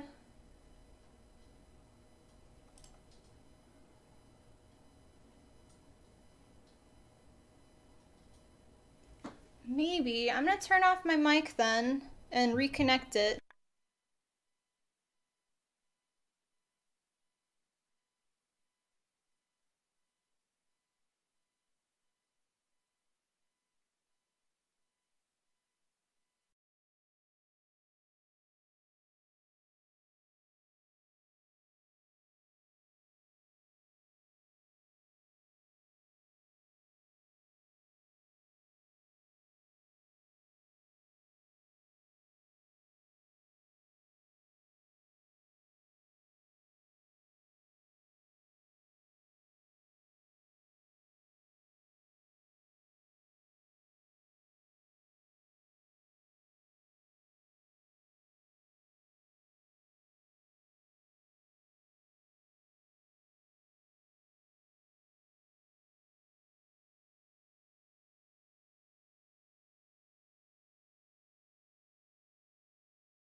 Check, check.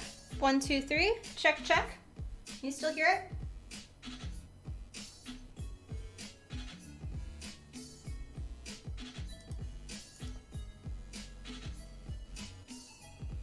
Check, check. 1, 2, 3. Check, check.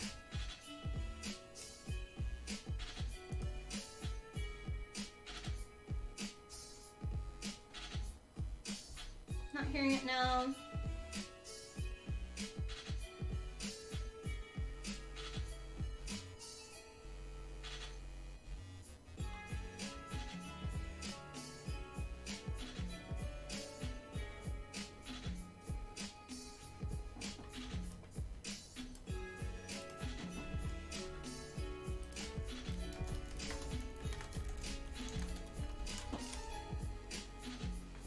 Don't hear it?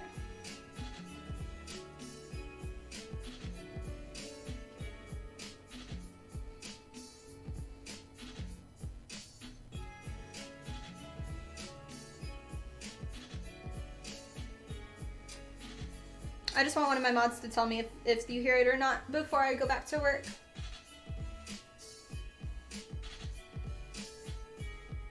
Just you and the music? Okay. So we're good? Everything we're good? Okay, cool, cool. Thank you guys. Sorry about that. I don't know what it was. I totally disconnected my mic off of OBS and reconnected it, so I don't know. Wizard, thank you for the $10 donation. I appreciate it. Much love. Sorry for the ghost. Lilith brings them out. I know. I know. Okay, sorry about that. I will listen to those later and see, I guess. I don't know. I've never had that, so. Okay, back to what we were working on. Okay, we're gonna add some water to this. Yay! So, oh, that's that donation. Thank you. Sorry. Actually seems pretty good. This is kind of the consistency that you want. It's a little more wet than normal. I kind of have it a little drier, but you work back and forth with it. So, well, that's your foam clay.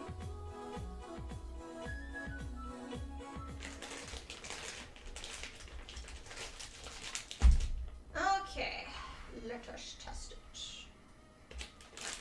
I'm gonna have it open so we can dry it a tiny bit. Yeah, my mic audio probably is gonna be messed up too, so I'll probably have to set it up again later. So if it peaks, let me know. I started with the back side first. So basically how I do this is we're gonna wet the surface and then we're going to cover one side completely in the foam clay so it's all flat, and then after that we're gonna start building up our height in areas. So you can see on this one that there's a lot more height here, here, and here, so we'll start putting things down, and I kind of will sculpt it based off of what the material kind of tells me to do. So if it's larger in one section, I'll kind of make my lines around that because these are more organic. So welcome to the community. So yeah, let's start that.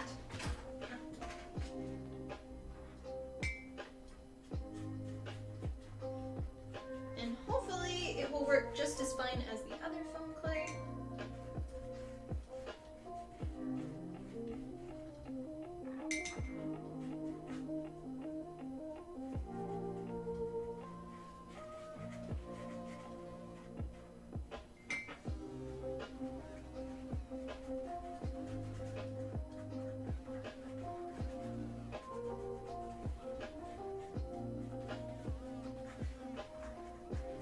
This is kind of like the glue for using foam clay.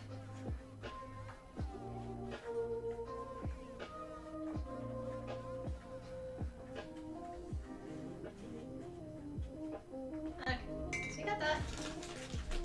Then grab some of this.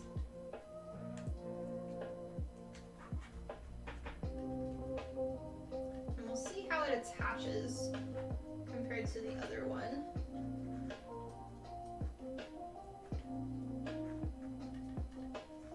It definitely works a little bit differently than the other one. The other one you could feel the oils through it and you could see it more.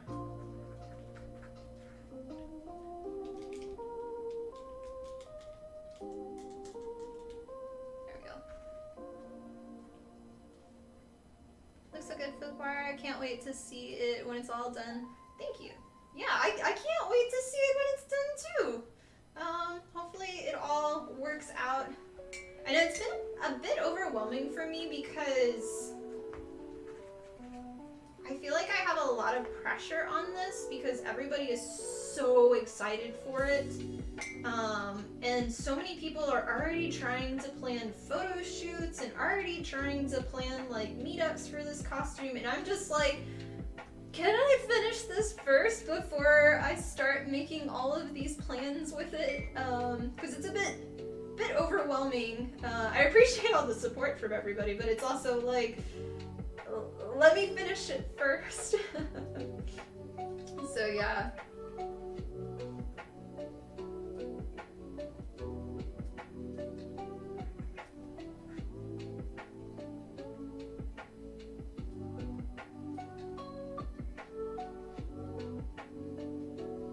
Doesn't go as smoothly as the other one. We'll see.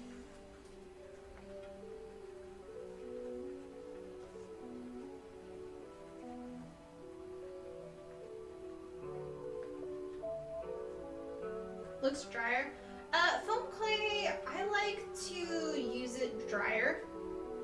When it's too wet, you can't get as crisp of lines. But right now, I'm kind of, like, this to me is really wet. I like to work with it a lot drier, where you're adding water to it. Because right now, if I was to touch this at all, it's gonna leave fingerprints constantly. Where when it's drier, you can kind of work around that.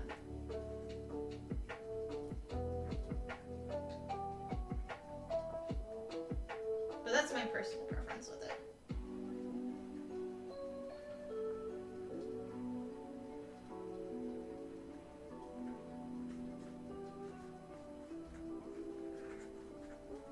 You can see how it's not fully sticking.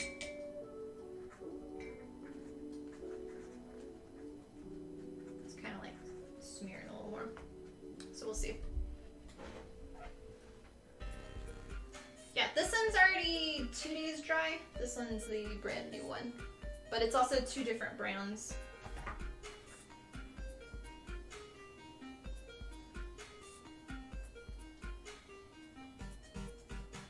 Imagine so many people excited for the game. Oh yeah, I mean, I'm excited for the game to come out too. It's just a bit of when everybody's already trying to plan like X, Y, and Z with a costume you haven't finished.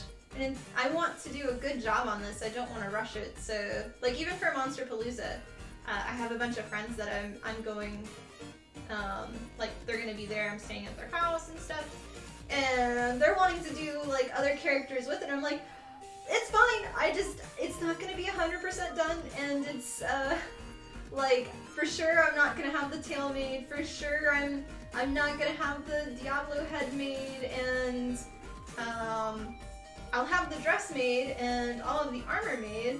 But I don't know for sure if the wings will be made by then because I don't want to rush them.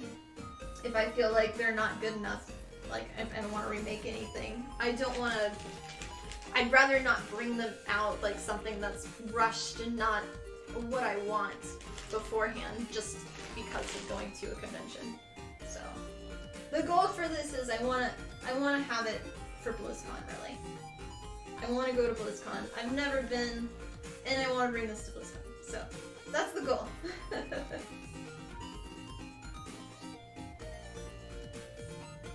Yeah, it's like even companies, it's like, it's not ready. I'm not rushing it.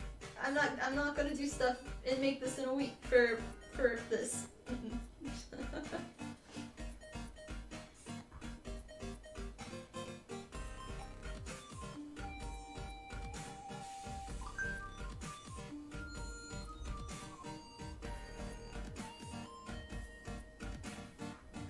Yeah. Does the foam clay need a special type of paint? No, you can use normal paint. It's just, for me, I still treat it the same way as I do for any of my foam, EVA foam.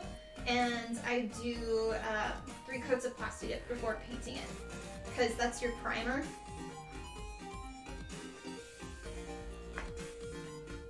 I would not personally paint directly on foam clay just because of how brittle it can be. It's very bendable right now, but once it's dry, even with putting like plastic dip on it, it's still kind of fragile in its state. It's better for pieces that aren't going to bend. And this is porous. You can technically sand foam clay, but I can't recommend it because if you're doing it with a rotary tool, the speed that the wheel moves, your sander or sanding drum, can rip up a full layer off of your piece. So I can't really recommend that too much. But I've used this for seams on costume or like props and things. So like if I wanted to fill this seam, instead of doing quicksil, I'll use foam clay sometimes. And it works really well. But in terms of if it's like an area like the stomach that bends a lot, I'll use quicksil instead of foam clay there. Because you can smooth this. The more water, the more you can smooth it down flat. and it has a better look to it than quick seal. Because quick seal will dry shiny, if that makes sense. Almost done covering this side.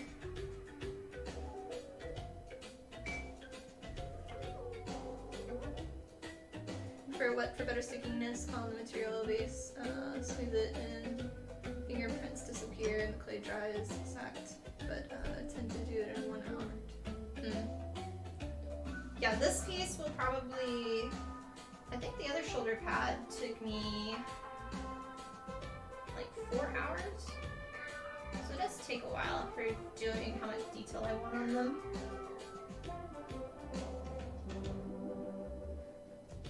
And working in layers too. But it's all personal experience. So like how I do something may be different for somebody else.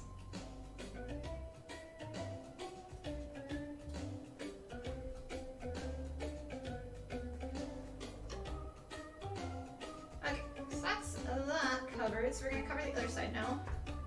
So more water. You have a cookie. What type of cookie is it? I can never eat cookies.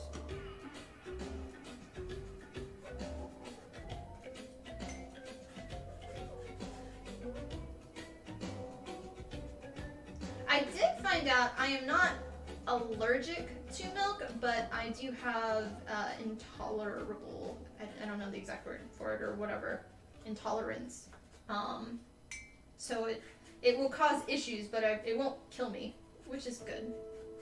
The only thing that will kill me is cockroaches, apparently. I'm like a level 4, the top of the scale for allergies. Which, death by cockroach, I guess. It's weird. All the people at the allergy place were like, so bizarred by it. Which is a good thing for not being in Texas, because Texas had tons of them. And I didn't know about that.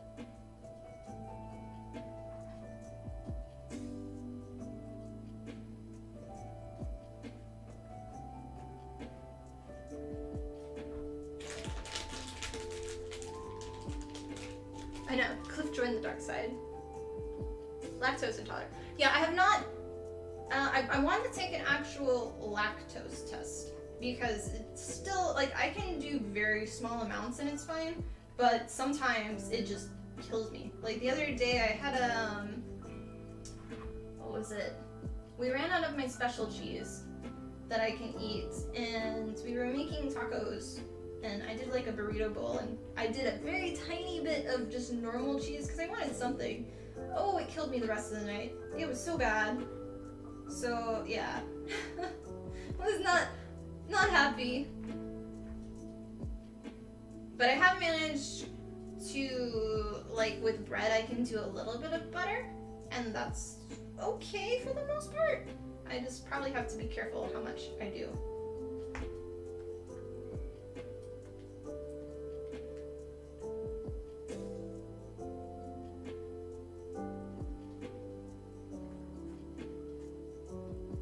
In the end, all that counts is we both get awesome cosplays. Yes! However the cosplay is made, it doesn't matter if you do it this way or this way, out of what material, it's whatever the end result is. And that's what I always say with like my cosplay tutorials too. Like just because I made it this way, it doesn't mean it's the only way that you can do it. There's many other ways. Just if you do it a different way from my tutorial, it may look different than what it is because you're using a different material or different paint. It's like hand painting versus airbrush painting. You can get similar results, but they will both look a little bit different in the end. And there's not a right or a wrong, it's just different.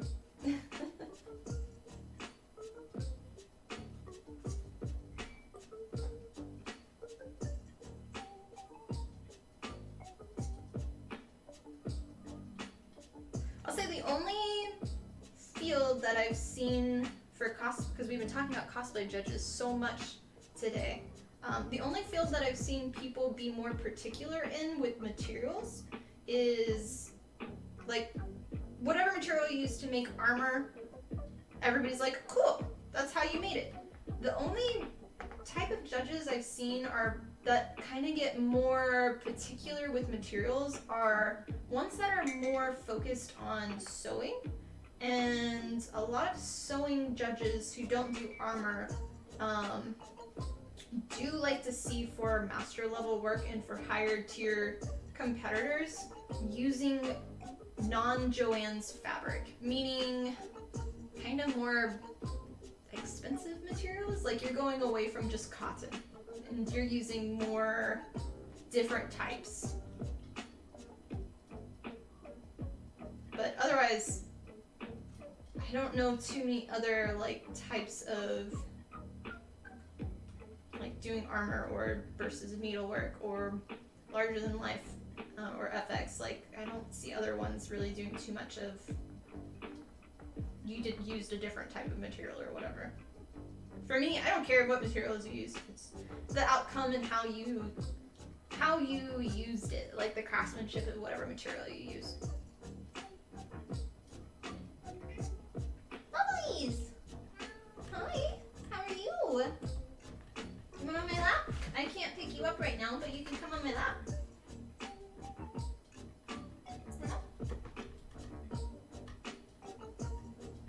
I'm not gonna pick you up. Hi. Good girl. My little kitty. See if she shows a little bit. I'm gonna take an evening walk with music, so I'll leave the stream on for now. Take care. Thanks for stopping by, Amy, and have a wonderful walk. And Pokemon. We are working on my Lilith cosplay from Diablo, specifically the shoulder pads, and the base is layers of 4mm EVA foam, and we're covering it right now with foam clay.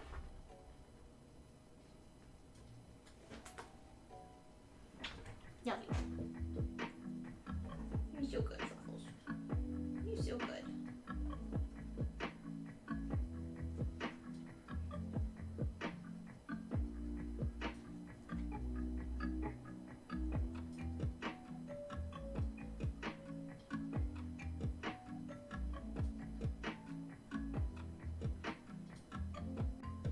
Cardboard only and cookies. Cardboard's actually a really great base for starting with Warbler as a structure. Because Warbler, unless you're doing a mold of something, you really need a structure for it to sit on.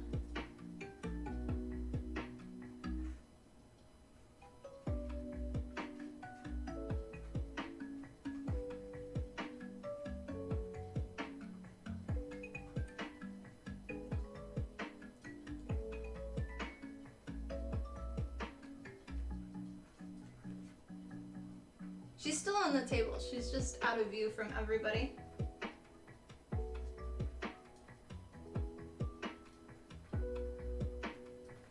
I'll say this foam clay, it does have a little bit of extra stuff in it. So it's not as nice as, like, as nice as the other one, I don't think.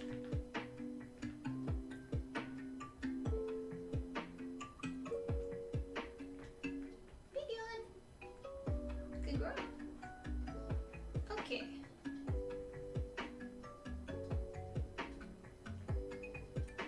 What are you doing? What are you doing, Fluffers?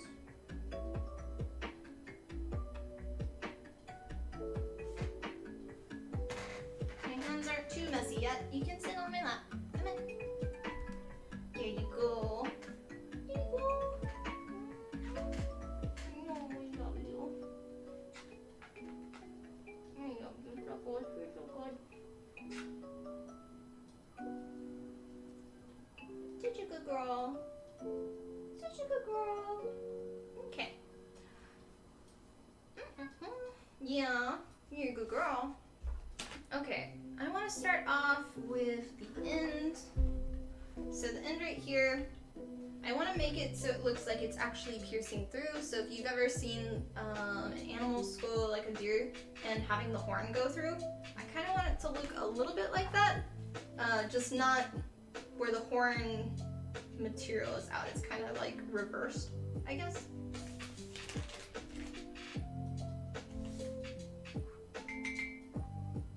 So we'll add a little bit of our material there.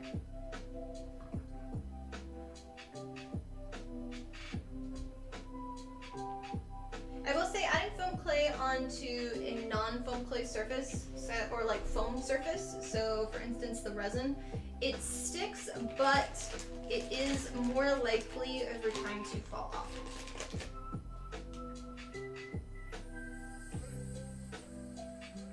So I'm gonna start kind of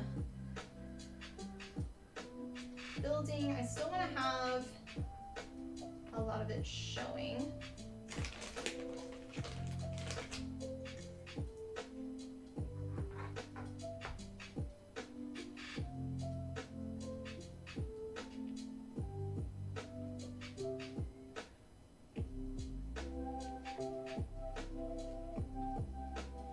So I'm leaving it thicker towards the top and kind of smoothing it in around.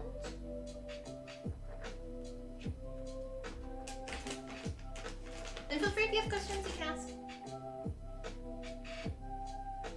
And for those that are on TikTok or Instagram, I'm actually live streaming on youtube.com/chickengordcosplay, and that is where I'm reading chat and answering questions.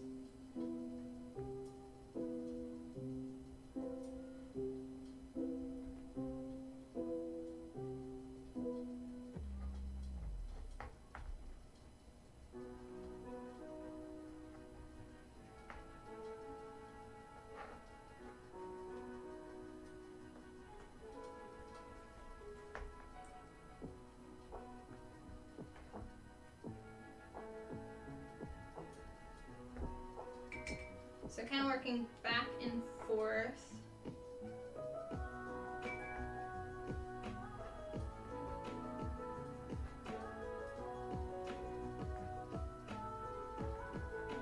Smoothing.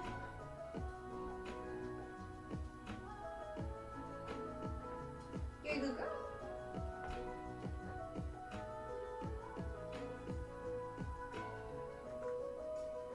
Okay.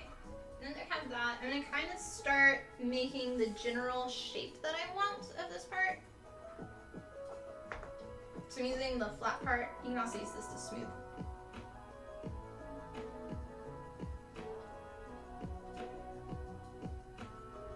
Yeah, this one, the foam clay of this brand compared to the TNT one, this one seems a lot more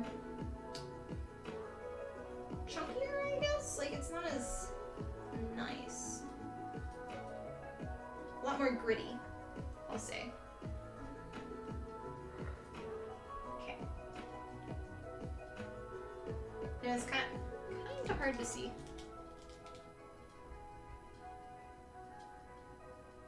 So start making our kind of indentation lines where I want them to kind of be.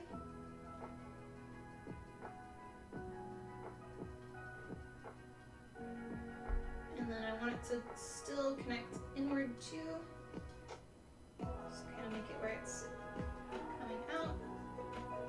And it'll be a back and forth. It's still a little more wet than I would like to work with. So I might just get my base shape and then we'll have it sit for a little bit to dry out some and we'll come back to it later.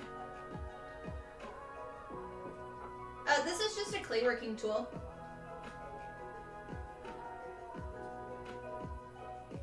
Something I got years ago, probably from Hobby Lobby when I took ceramics in college.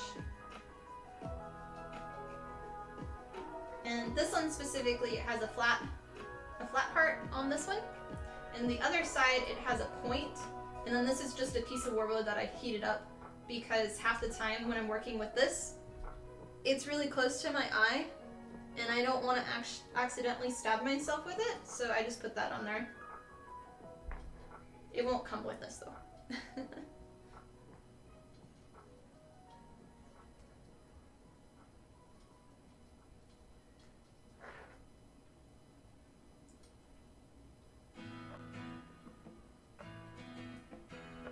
So just kind of adding the lines in.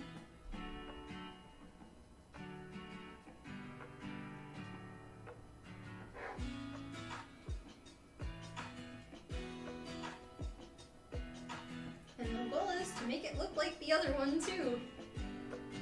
And not like I sculpted it in 2 different sittings, even though I did.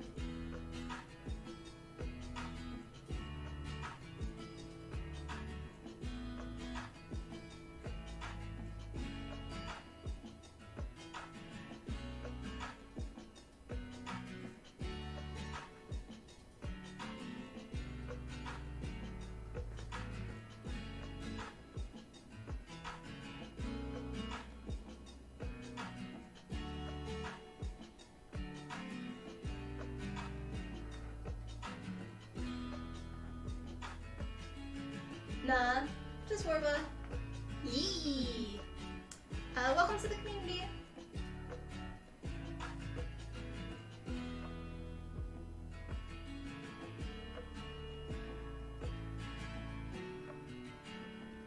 Yeah, same with all of these. They're also clay working tools. So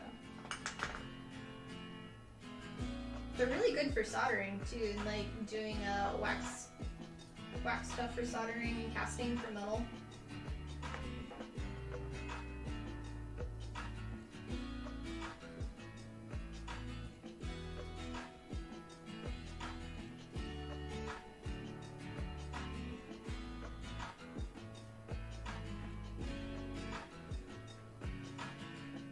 Yeah, that's to avoid stabbing the eye, you know.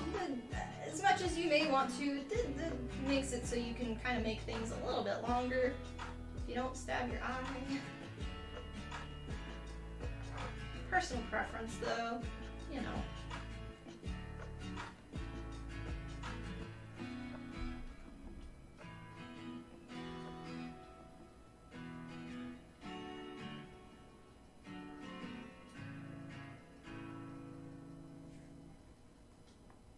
Okay, that's a good starting point.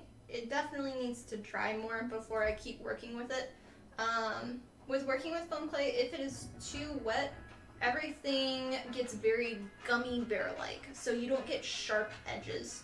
So that's why I like to have it more dry, because then I can start making sharp points easier and kind of just add a tiny bit of water so it's just right to work with.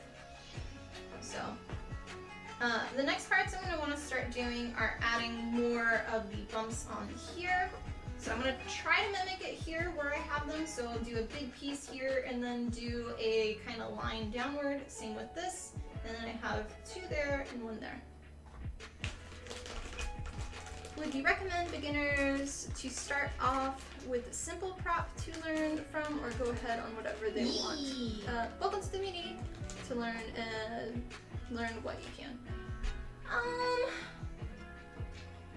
I always recommend doing something more simple to learn. If you are working on a big build, in many cases I've seen people that they're like, oh yeah, this is my first build. I've been working on it for 2 years and I'm not gonna ever make a cosplay again because this took so long. They were too ambitious, too, like, the costume looked great, but it was like one of those where if you just want to make one thing, then go for it. But if you want to continue and make other builds, I would recommend starting off smaller and learning. Welcome to the community. Learning those first, and then going to a bigger piece. Especially if you want a piece to look really well done, practicing beforehand on smaller pieces. So if you want to make the Ashbringer from World of Warcraft, that's your end goal prop. It's a big sword, it's complex, it's very cool, but you've never worked with any of the materials before. I would recommend just trying doing small little samples. Make a tiny little dagger first to kind of learn how to use those materials if you've never done any type of prop making before. And trying that out before doing the big shabam thing or whatever. But it also just depends on the person. For me, I've been crafting for a very long time, so if I want to learn something, like each cosplay that I make, I'm learning a new technique from. So for Lilith, I've never used latex before for like wings, so I'm learning that. I'm learning how to do my resin printer with it, because I haven't done that before. And I kind of use that for learning, but I also do this as a full-time job now, so depends on the person. Have I ever made the Ashbringer? Yes. Yes, I have.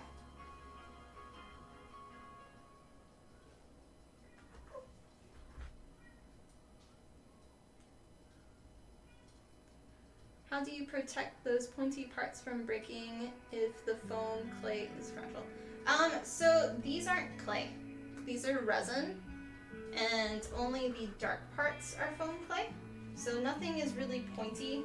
This part, yes, it is kind of pointy, but it has a base of EVA foam. That's what the gray stuff is. So with working with foam clay, I wouldn't recommend just making something out of foam clay, because it's a lot more brittle. I would recommend it having a base structure first, and then adding materials to it. Tends to give you a little bit better results.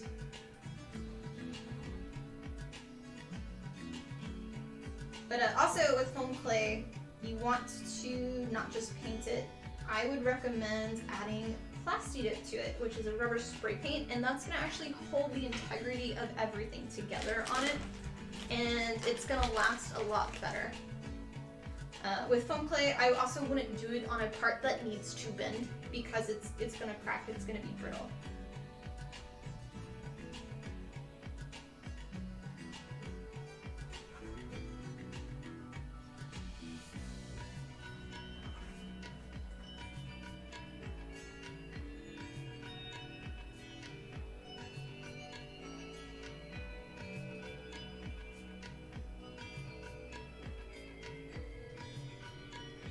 Advice since I'm relatively still a beginner yourself. Oh yeah, all good. Yeah, my live streams are for anybody to ask any type of cosplay question. You want advice on your own, or what I'm working on. I'm trying to still mimic this, by the way. So we're kind of going back and forth.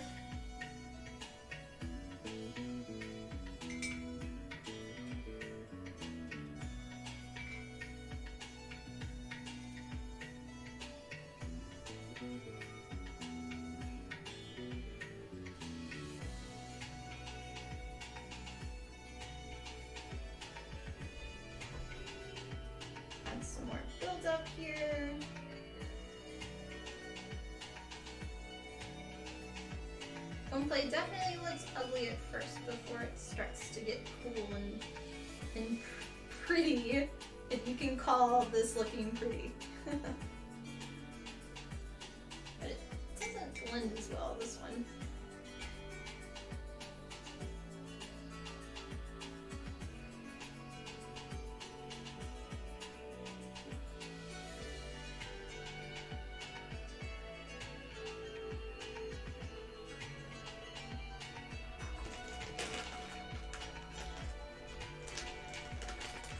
Yeah, I actually have a tutorial on YouTube also for making the Ashbringer, and I have a blueprint available on my website.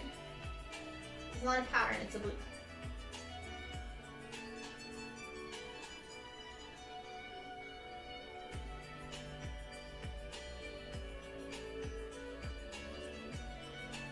I feel like working with resin is still years down the line for you. Same with working. I mean, if you have a resin printer, then you can always start learning. I would say the big thing with resin printing is you can print stuff that you've bought, but to really understand how to work with resin printing, you need to learn how to 3D model.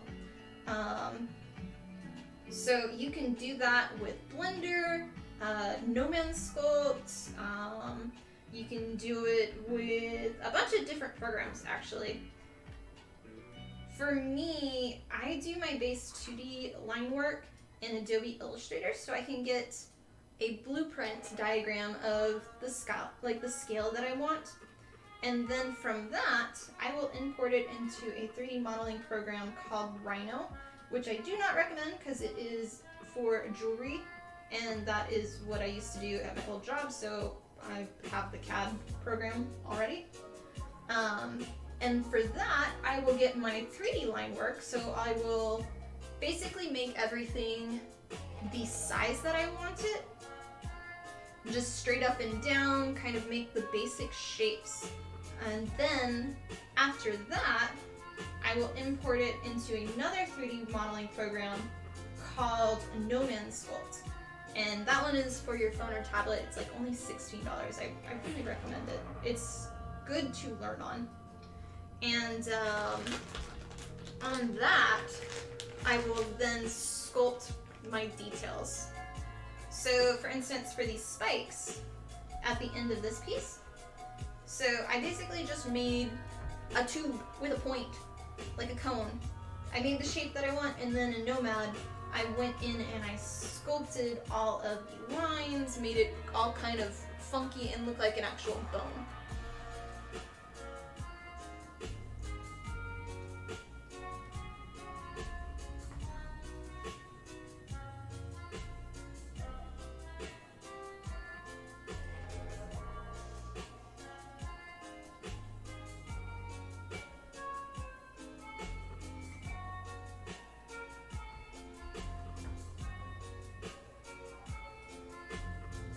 Thanks, Cliff.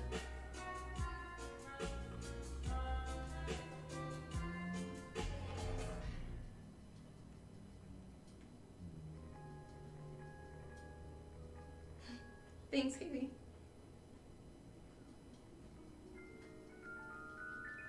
Add it to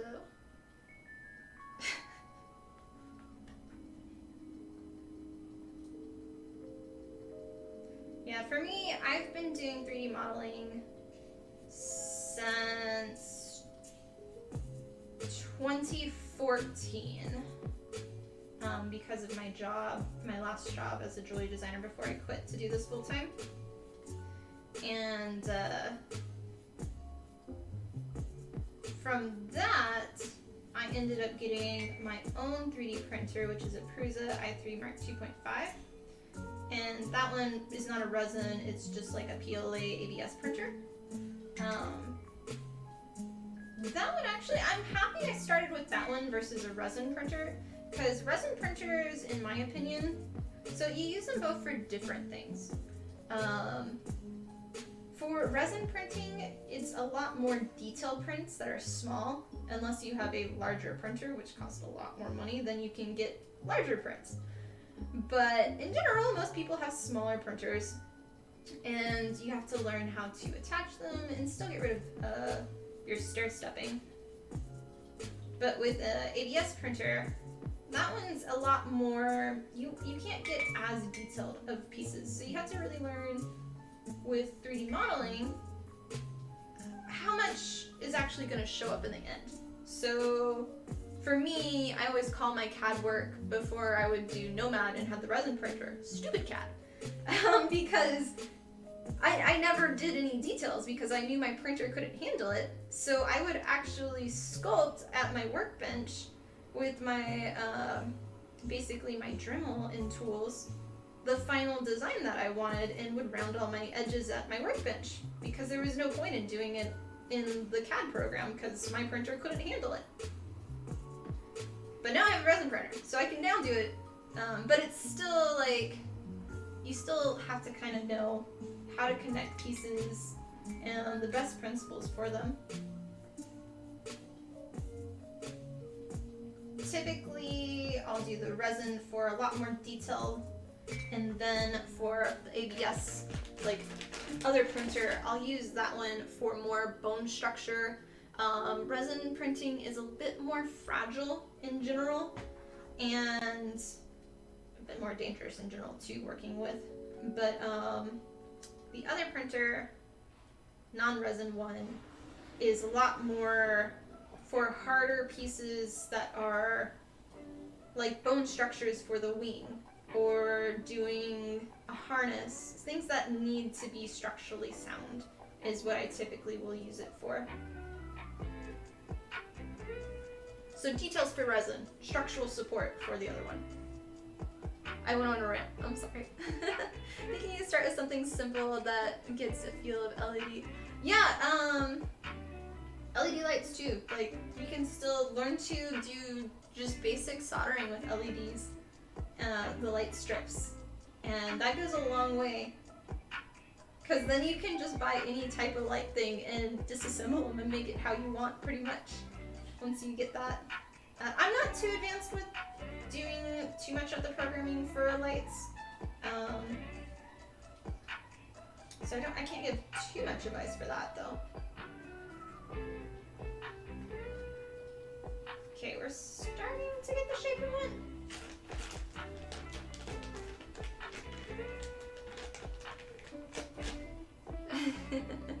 All good.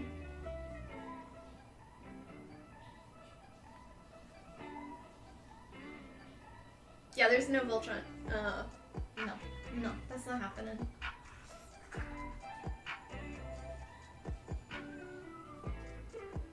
You got a Gundam. That's the closest you're gonna get.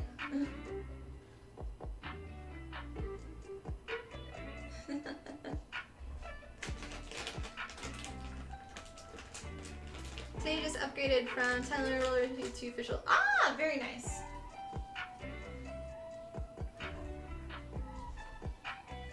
Yeah, that's how I managed all of my tools, is Harbor Freight everything, learn how to properly take care of the really cheap ones, and then slowly upgrade when you realize what tools you actually use.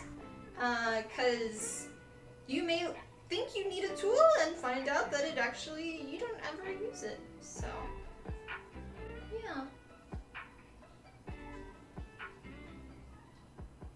A lot of my tools at my workbench are all specifically jewelry stuff, but they work great for cosplay things. It's not sticking very well on this.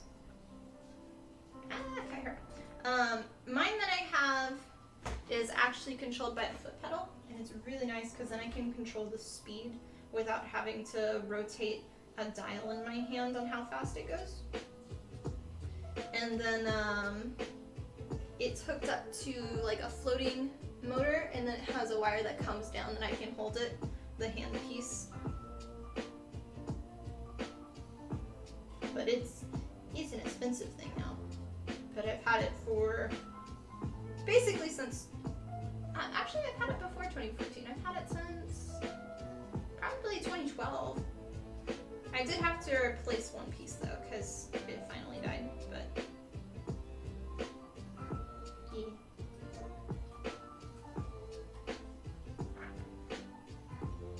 yeah. Don't know if you remember any crafting tutorials talk about use of the Dremel. Do we just go through? So with me being controlled with the foot pedal, I control it there, so I don't, like, handheld Dremels, they always scared me with how fast they go. They go faster than what I want to work with. I prefer to work on a lower speed a lot of times, but when you're sanding a bigger area, you go faster. But it just depends on your handpiece. And then a big thing with sanding and everything is seeing which way the piece rotates. Some of them, depending on if you're left or right, you can actually flip the direction that your Dremel basically rotates. But knowing which way it rotates and understanding that your sandpaper rotates that way. So when you're sanding, one side might be really, really abrasive because it's hitting it and it's ripping it. But if you go the opposite direction, it may smooth it. So doing some sample testing first to figure out which direction you need to sand it in.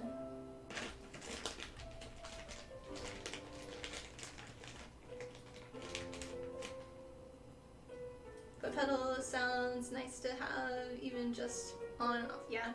I think Dremel has one now, but I'm not 100% sure.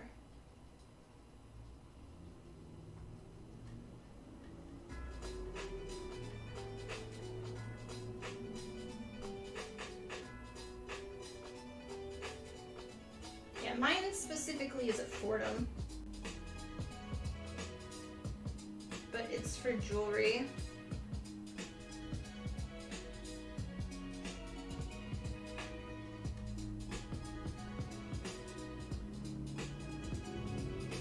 We're slowly getting the shape.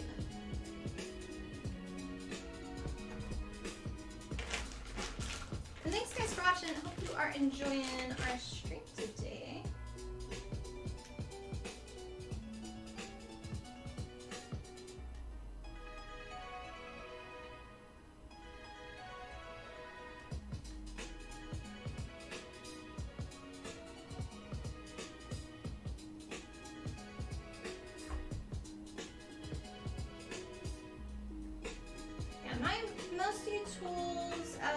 Making cosplays would be my Cos Tools circle cutter and Cos Tools hole drill, because I never cut circles. They're just a pain, and having those just makes everything so much faster. My flex shaft and Dremel basically for sanding and things. We'll say my leather burnisher, I use it on a lot of different things.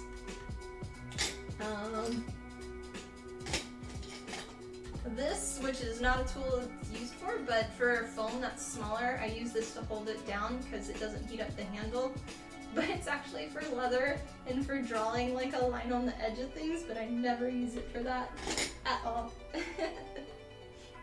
Definitely enjoyed watching instead of literally watching paint dry. Well, I'm glad you're having fun here, and hopefully learning some stuff or just having fun hanging out. Yeah. I try to do my crafting streams at least once a week, but I want to do it on Tuesdays, but lately I've been kind of not able to do it on Tuesdays.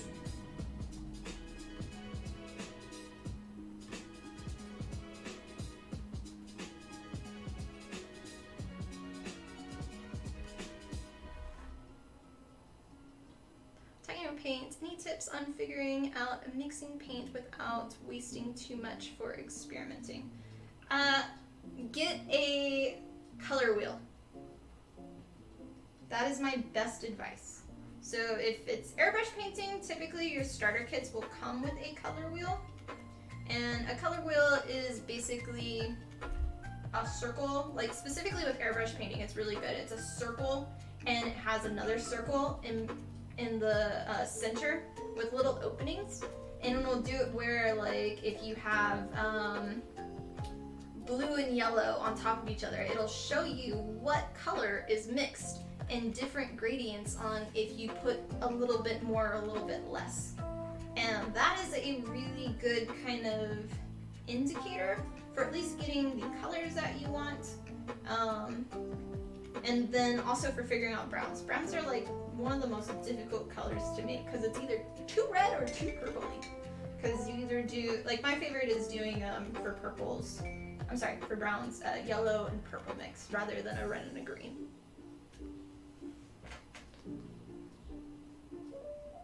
For fighting off vampires. You're definitely yearning, you feel your brain going, oh yay! Just don't become too much of a smarty pants. Mm-hmm.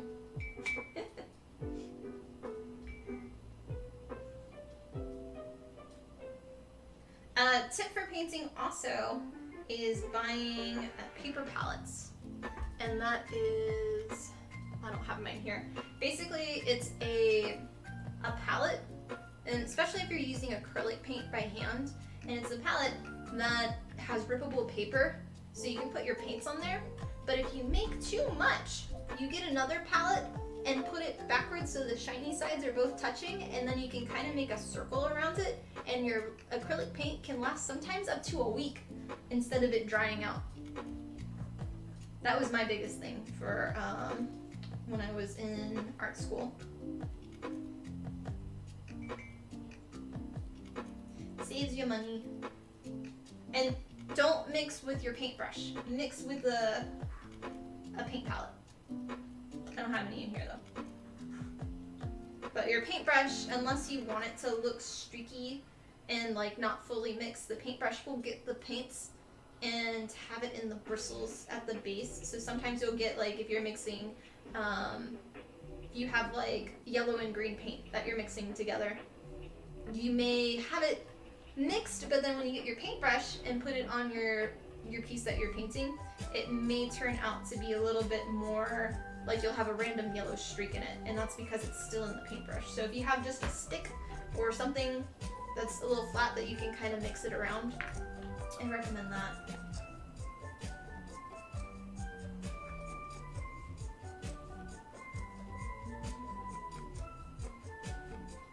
Good questions.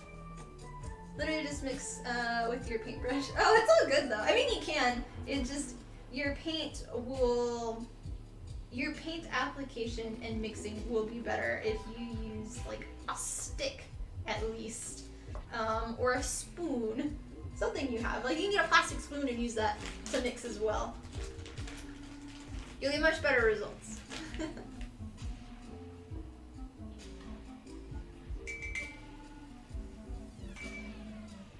Feel free, if you have more questions, anybody can ask away. I'm almost done putting all of my surface foam where I want it, and then we can start adding to it.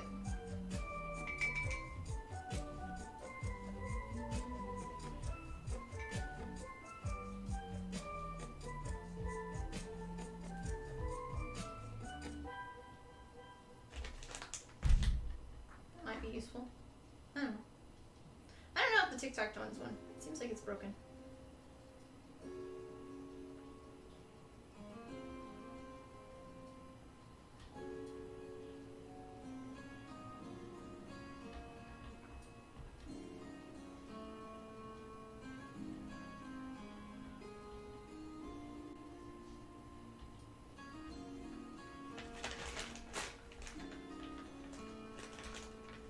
Good. We don't have as many people on today as normal, so.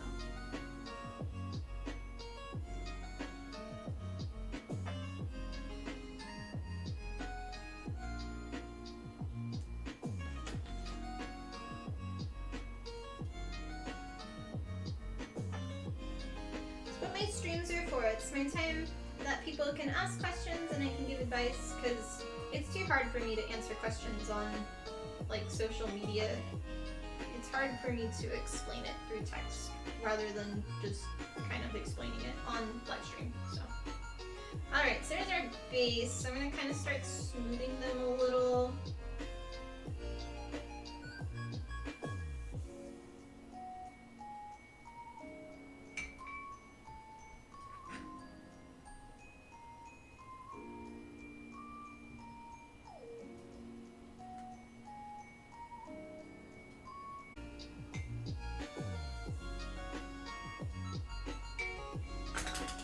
Totally missed the watered boulder. Oh, I see we're still cutting in and out a little.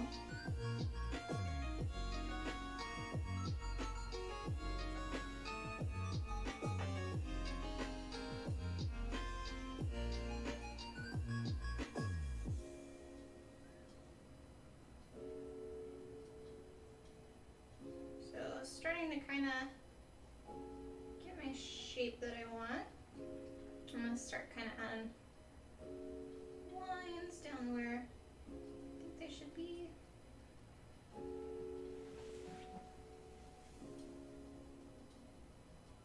I'm going to skip the stretch because we only got 10 minutes of the stream left, so. But thank you.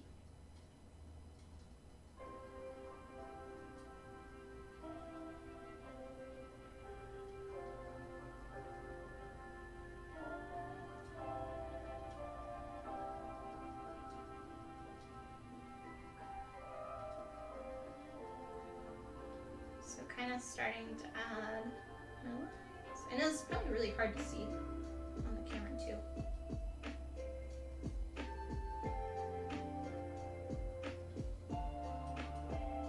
I'm doing like the baseline inward and then I'm going backwards at an angle to kind of make it look more natural and not just a flat line through it.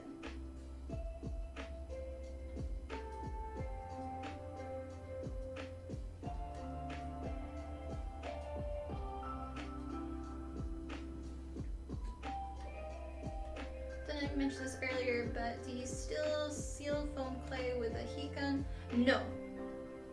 Foam clay is the last process. So your EVA foam, which is this gray stuff, you should heat treat beforehand, and then after, when you put the foam clay on, you don't touch it with a heat gun anymore. The heat gun will end up making it really brittle and break even more.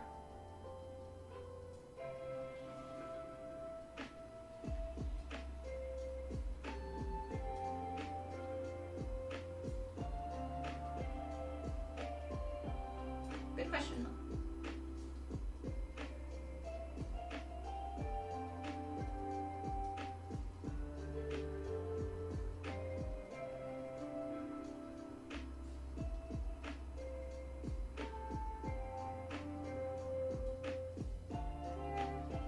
So starting to make the lines in our piece.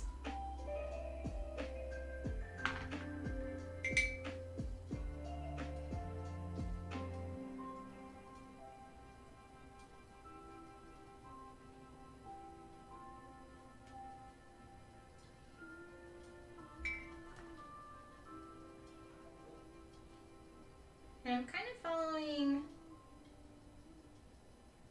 what the foam wants me to do. So if there's already kind of a seam in a spot, I'm trying to follow that more. And then you don't have to worry about covering it up.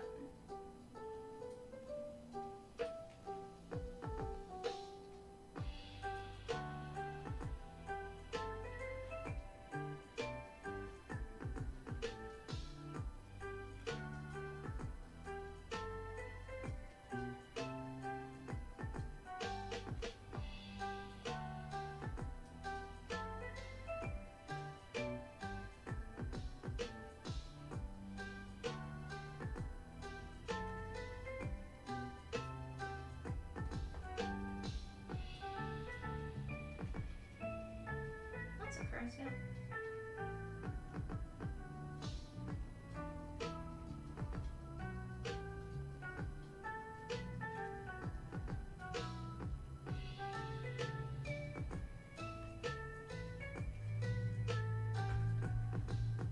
Recommend to make 8 things I wish I knew when starting video. I don't even know what I would put in that though.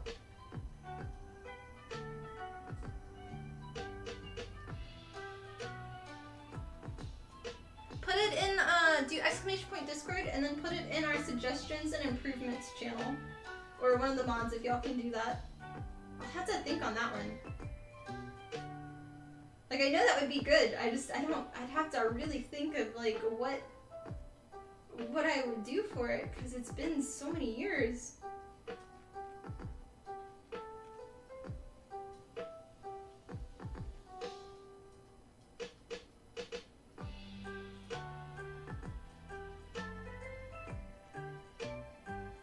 Yeah, if anybody else has any recommendations on videos they would want to see, like tutorials and things, feel free to always put those suggestions in. We have that channel on Discord, so I can hear feedback from y'all.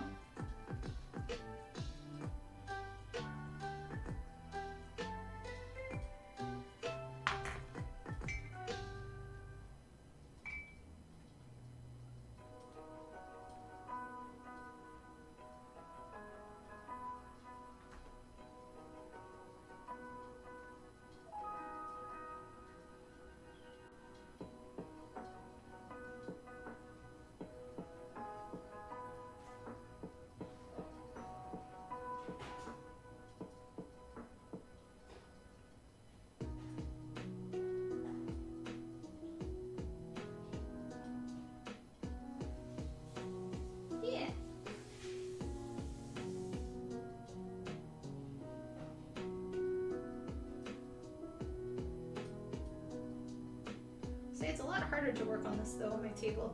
Typically I work with this like this in my lap watching a show. So it's weird to try to sit a little normal and like be under the camera for y'all to see. A little more difficult. But I'm happy I get to see it.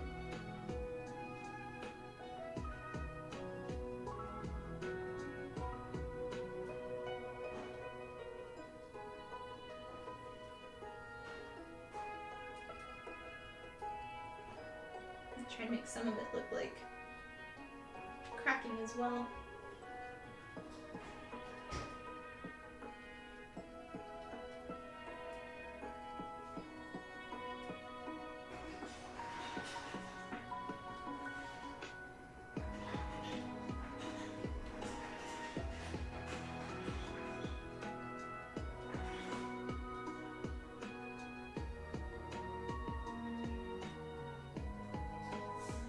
Gotta make it at least a little challenging. All good. Yeah, ideally I'd like to do a lot more beginner tutorials, and I have a whole list of them. I just have not had time to make other videos at all.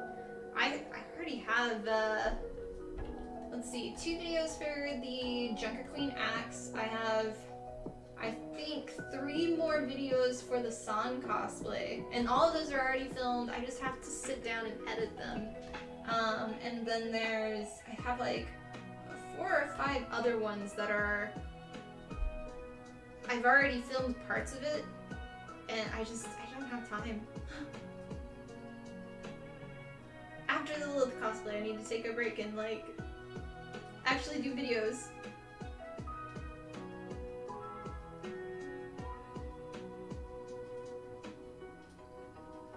So you see all the lines are starting to put compared to that side. I'm just stopping here and then I'll kind of bring it up on the other one. Looking forward to the content, still going through all the past video. Are you watching like all of my live streams? Like from way back in the day, like Twitch live streams or just the YouTube ones? I'm curious. Cause there's a whole nother bank of streams.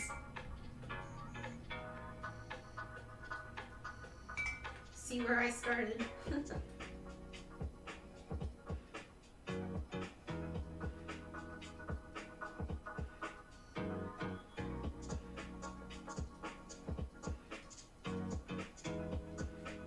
Yee! Welcome to the community. Bring TGC like it's Netflix. Are you still watching? Yee!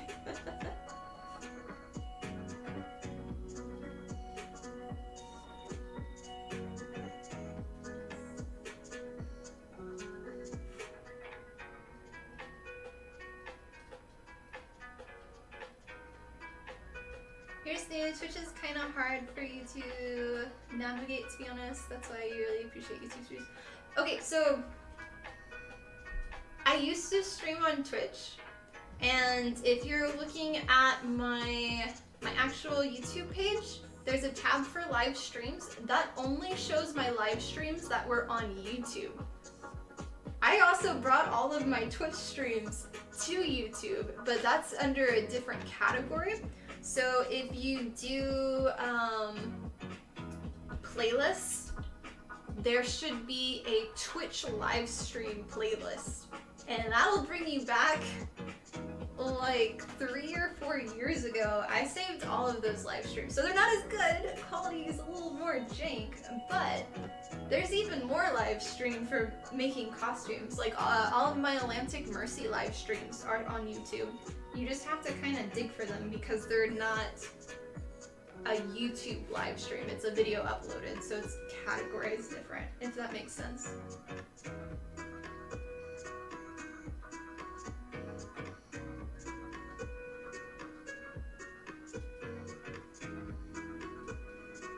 Lots and lots of videos. Yeah.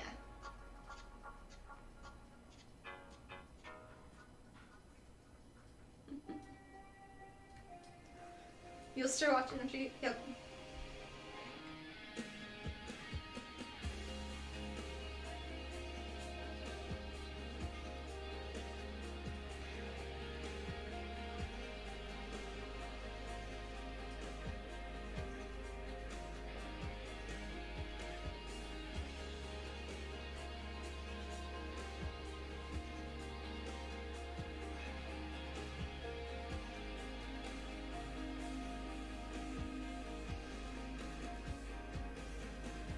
not something. It's kind of interesting to look at the old ones because you'll see. Because obviously with live streaming, I'm learning tons of new techniques all the time, and to see what materials I started using at first and how I've kind of changed, and I've changed some of my opinions on certain materials. I think like the biggest thing was, I don't know if I was streaming at the time, but switching pretty much completely from Warbler to EVA foam.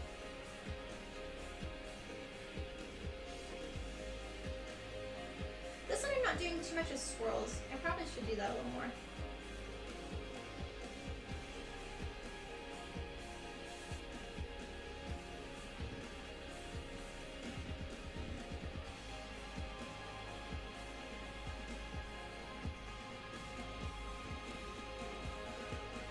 Yeah, changing of my hair is a big one. Changing from blonde to brunette to... Did we change to red? I don't remember. We were blue for a tiny bit, but the blue, because I had... technically the blue should have lasted in my hair this time a lot longer, but I had issues with chemical burn where it basically, my head was burning so bad for like 4 days and I had to constantly just keep washing it. So a lot of the blue just came out.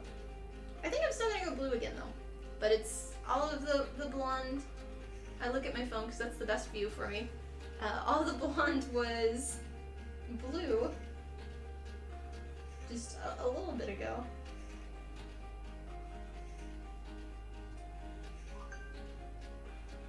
Battery's about to go now.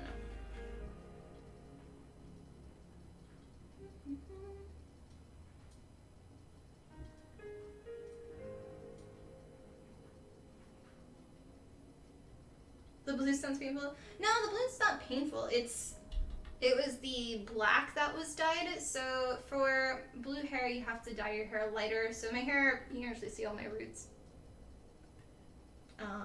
But my hair, she dyed it black, and the black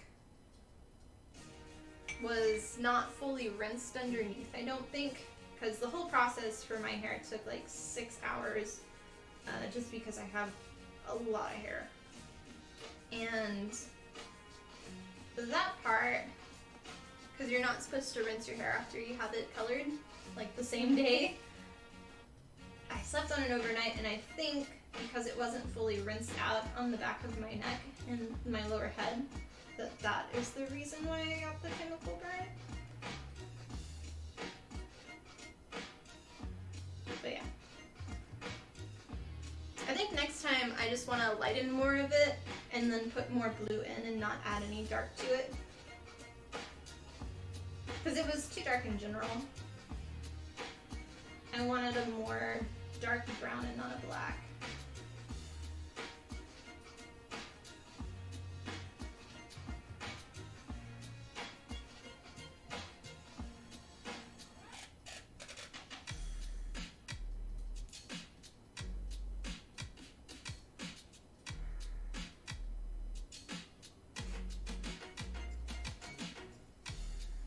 You're not supposed to let everybody know that, Angry.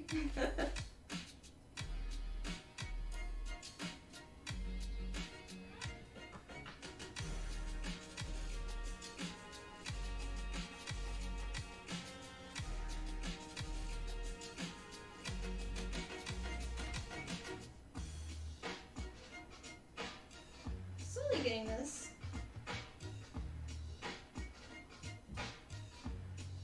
I do wish it worked a little similar to the TNT foam clay. I still prefer that one more, but this one I guess will work because it's the only option anyway, so.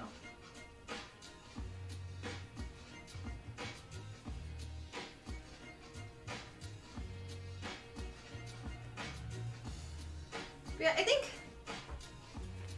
that's where we're gonna stop today. So we cut out a bunch of parts of the wings. We covered this part and that. I'm gonna still work on it tonight, but I really need a break. So I'm gonna show you how I pack it up. It does not need any more moisture whatsoever. But foam clay should always be sealed in a baggie, and then you put it in the bucket. You don't want air in it because it'll dry out. I would prefer it to be a little drier, but that's why I didn't close it while we were working. But for putting this on a break, we're going to put it in the baggie. And then I'm going to put a little bit of water. You can see I'm tired. I'm dropping things already.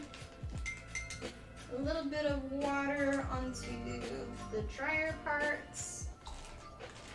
And then just put some water in the bag. And then kind of pull a little bit of the air out, and then we'll seal it.